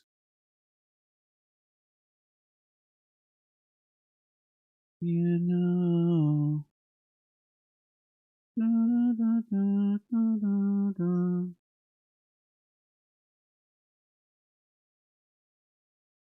Whoa, it's Madger. Right, corner coming in swinger. And it's collected by the keeper. Well done. Oh, he looked to roll it out there. He looked like he took it out of his area. Oh, a little bit dodge. Jamie Dumpling says, story for you, my stepmom once got offered a drink by Sol Campbell when he was in his prime and didn't know who he was. And when he said he played football for a living, she said that's not a proper job. Nice. And she's ended up with you as a stepson instead. Oh, Jamie. What a tale. Jack says, Lee's in IT. If so, I'm trying to move into that. Any advice? Well, he won't be able to tell you at a minute, pal, because his IT is playing up.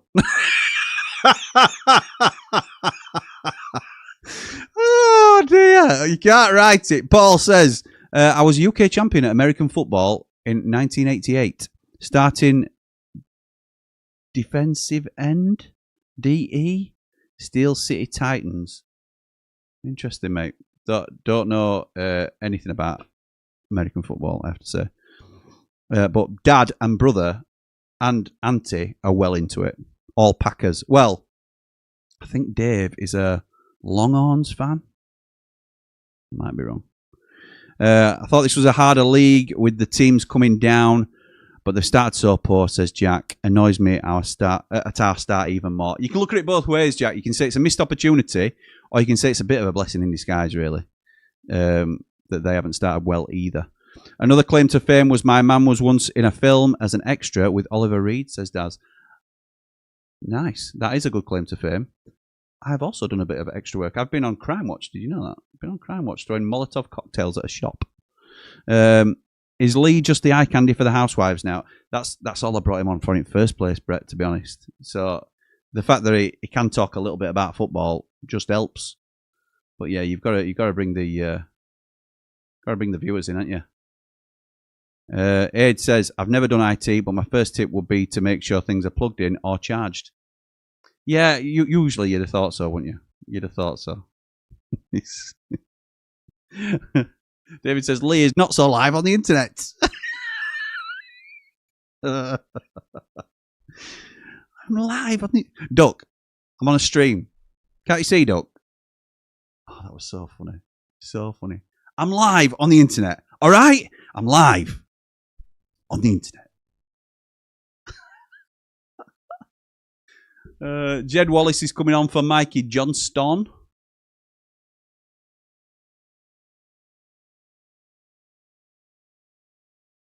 Got some decent options, West Brom.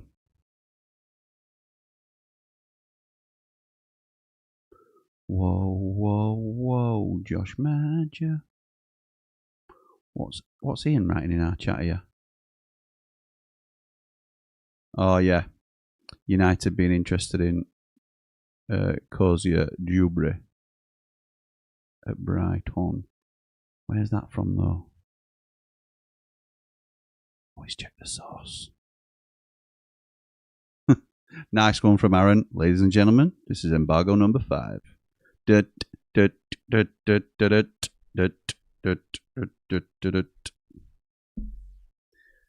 Right, another corner to West Brom. In swinger, Mowat with a... Yeah, in swinger. Oh, it's header, and it's wide of the goal.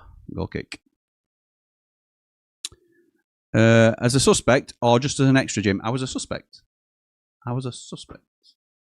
I did a bit of extra work, actually. Good fun. Really good fun. I was a doctor on Emmerdale. I was a prisoner on Hollyoaks.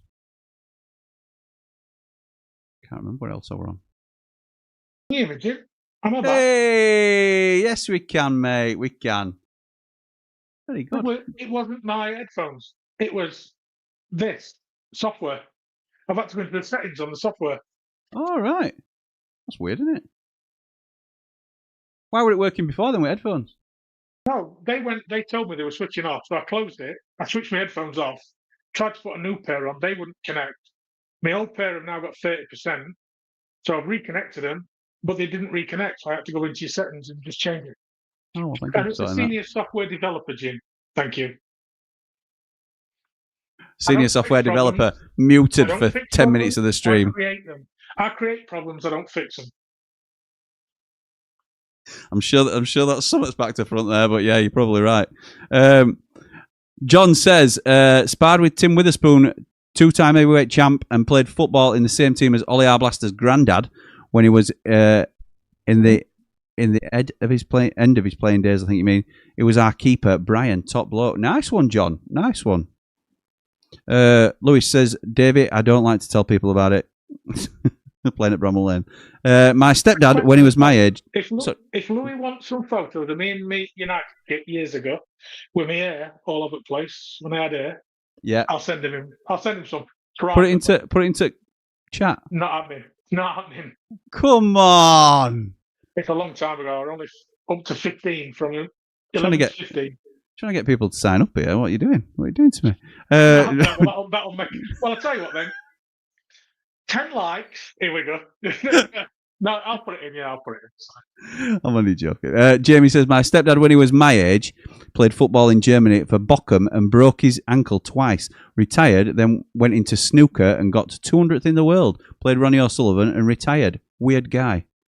No, Jamie, I think you got it wrong. I think you said he was playing football and broke him. It broke him. Not Bochum.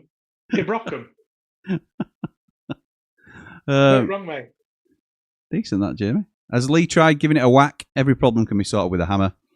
No, you turn it on, turn it off again. Turn it back on. Yeah, that's what he tells people when they ring up with problems. Which problems are creating, Jim, I tell you. Correct, mate, correct. Blades1889 says, if I combine my skill from the different sports I'd like to play into one sport, I'll be world class, but I'm just average or lower at a lot of sports. You and me both, pal. Oh, here's one for the Joe average at pretty much every sport going. That's all right. Don't mind that. Just play for fun. Jim casually revealing out of nowhere he's an actor too. Man of many talent. I'm not an actor, mate. For you local acting, scouting, house selling, contact the Ramble. Jamie, unbelievable. Footy Social Club, shout out to Christian, evening legend, played at Villa Park in 2008 and got player of the tournament. Nice. Well done. Nice, mate. You do extra work, Jim. A lad I work with, he does extra work, and he's just been on an extra for a film that's coming out for I don't know if I'm allowed to say it, but it's not me who's in it, but it's something to do with Peaky Blinders movie. If there's such a thing happening. If there's such a thing happening. He may have been involved in it. That is nice. That is good. That's what you want. That's what you want. The big blockbusters that people are going to watch time and time again. So, love that. Where are we now? Sheila's Wheel says, in 1979, moved into a house with United players on the same road. Conroy, Kenworthy, McPhails and Sabella. Or Sabella. All had time for my young lad. A couple of other Argentinians were there also. Pedro Verde would be one, wouldn't it? Juan Veron's uncle. Oh, Collier's just put it wide of the post. Veron's uncle, yes, I know Veron's uncle played for us, didn't he? Pink Green, Pedro Verde. Oh, there you go. There you go. So, well before my time, Sheila, but Lee will remember it well. Before mine, because I didn't start going till 81. I wasn't born. Oh, 10, 11, come to 11. Leave it there, move on. Lewis says, Lee, turn it off and on again. That always works. At least you're the right way up. Way behind, Lewis. Way behind on these comments, pal. We've been sorted for a good 5 minutes. When he came back on, I said, I fixed it, and he was sideways. That was funny. That was really funny. I think I fixed it. That would have been Pedro Verde, Sheila, otherwise known as Pete Green. Correct. I think I can't see these comments. I can't see these comments, so I didn't copy what you said. It was just what I knew. Pedro Verde and I think Oscar Arce as well. Arce, yeah. It's Oscar Arce, isn't it? Let's be right. Well, it's just like Andorran. I'm fluent. Right, this is we're into injury time. 5 minutes added, 2 minutes gone. It's a corner to Leicester. Refs just having a word, as they like to do now. Checking my match bingo card. Shuffle's happened on it, I'm sure. Yeah, it's not going to happen. Oh, headed clear. Since we're in injury time, shall I give you my 2 facts? Go for it, mate. Go for it, yeah. So, West Brom are a founder member of the Football League in 1888. Oh, it's a goal! Get it. Oh, equaliser! You can hold that thought, mate. Fatawu crosses to the far post.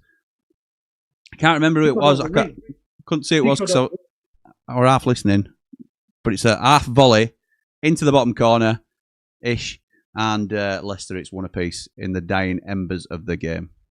Oh, Nat Phillips. Here. Yeah. It's a lovely finish. So here we go. Fatu out on the right-hand side. They've recycled the corner. Chipped in. Hung high to the edge. Goal. It's a lovely goal. Own goal. It's not Phillips. It's Nat Phillips. Nat Phillips' own goal. It's rifled across the goal on like a half volley. But it's going well wide, and it's Nat Phillips that knocks it into his own goal. Cross has got to be defended better though, Jim. It's only floated to the back stick. It's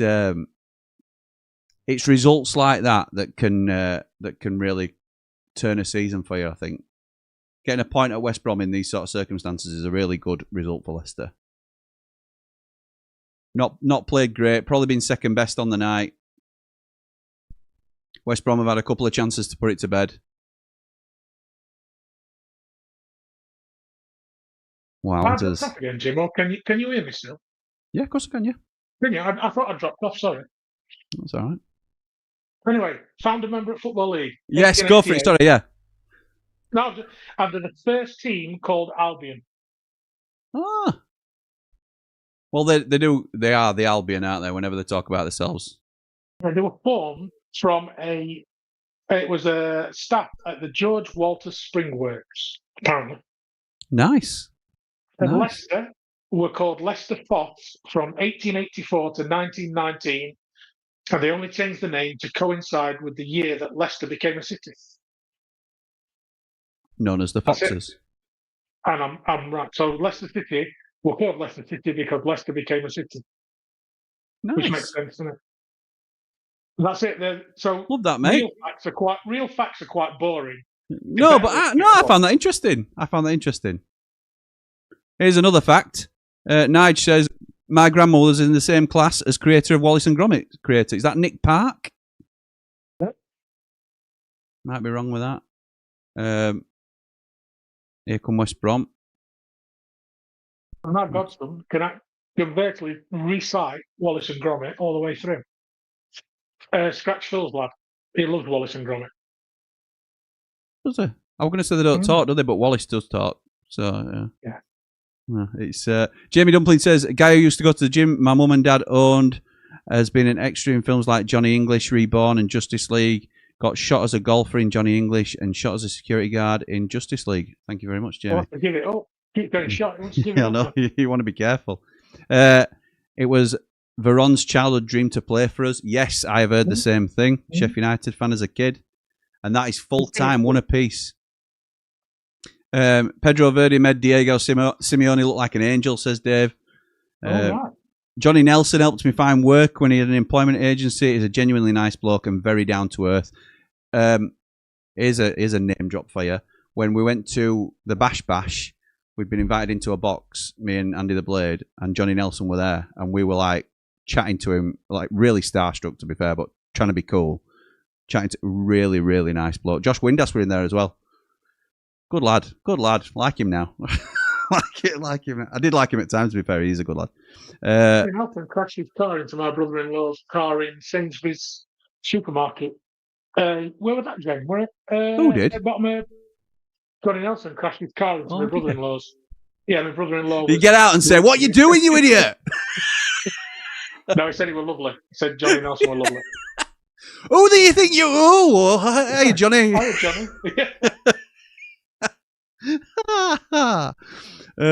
Jamie Dudley says, how's the game? Not watched it, just enjoyed the stream. Cheers, lads. See you both on Tuesday and look forward to meeting you, Lewis. Tune into Ramble on the Road, which is now on the Blades Ramble as a short. Yes, thank you, Jamie. That's true. Jamie will be doing our Ramble on the Road tomorrow for Oxford. Safe trip down, pal. Lewis says, a couple of Ramblers at McFly versus Busted at the arena tonight, Jimmy. They've been to the year 3000. Not much has changed, but the pigs have no water. Nice. I think, to be honest, that is where Jord Motson is. Now you've reminded me that gig's happening. That's where Jord Motson is. Busted and McFly. Make of that what you will. McBusted, is it McBusted? Something like that, yeah. Something like that. I'm not down with kids, Jim. I'm not down with kids. No, me neither, mate. Me neither. Don't worry, Jim. I've got a plan for the next ramble on the road. Told the missus, you've said I've got to spend longer in the pub. Wow, mate. Thank you for that. And a new phone now after the water damage. All coming up, Keith. Love that. Dave Morwood says scoring just after Madger had missed an open goal. Yeah. And you, Jamie Powell, says Lewis. See you in Triple Point. Ian says when my mother-in-law was recently in hospital and waiting for a place in a nursing home, her social worker was Leo Fortune West. Really nice guy. Wow. Really? That is a name. That is a blast from the past, that name, isn't it? Wow.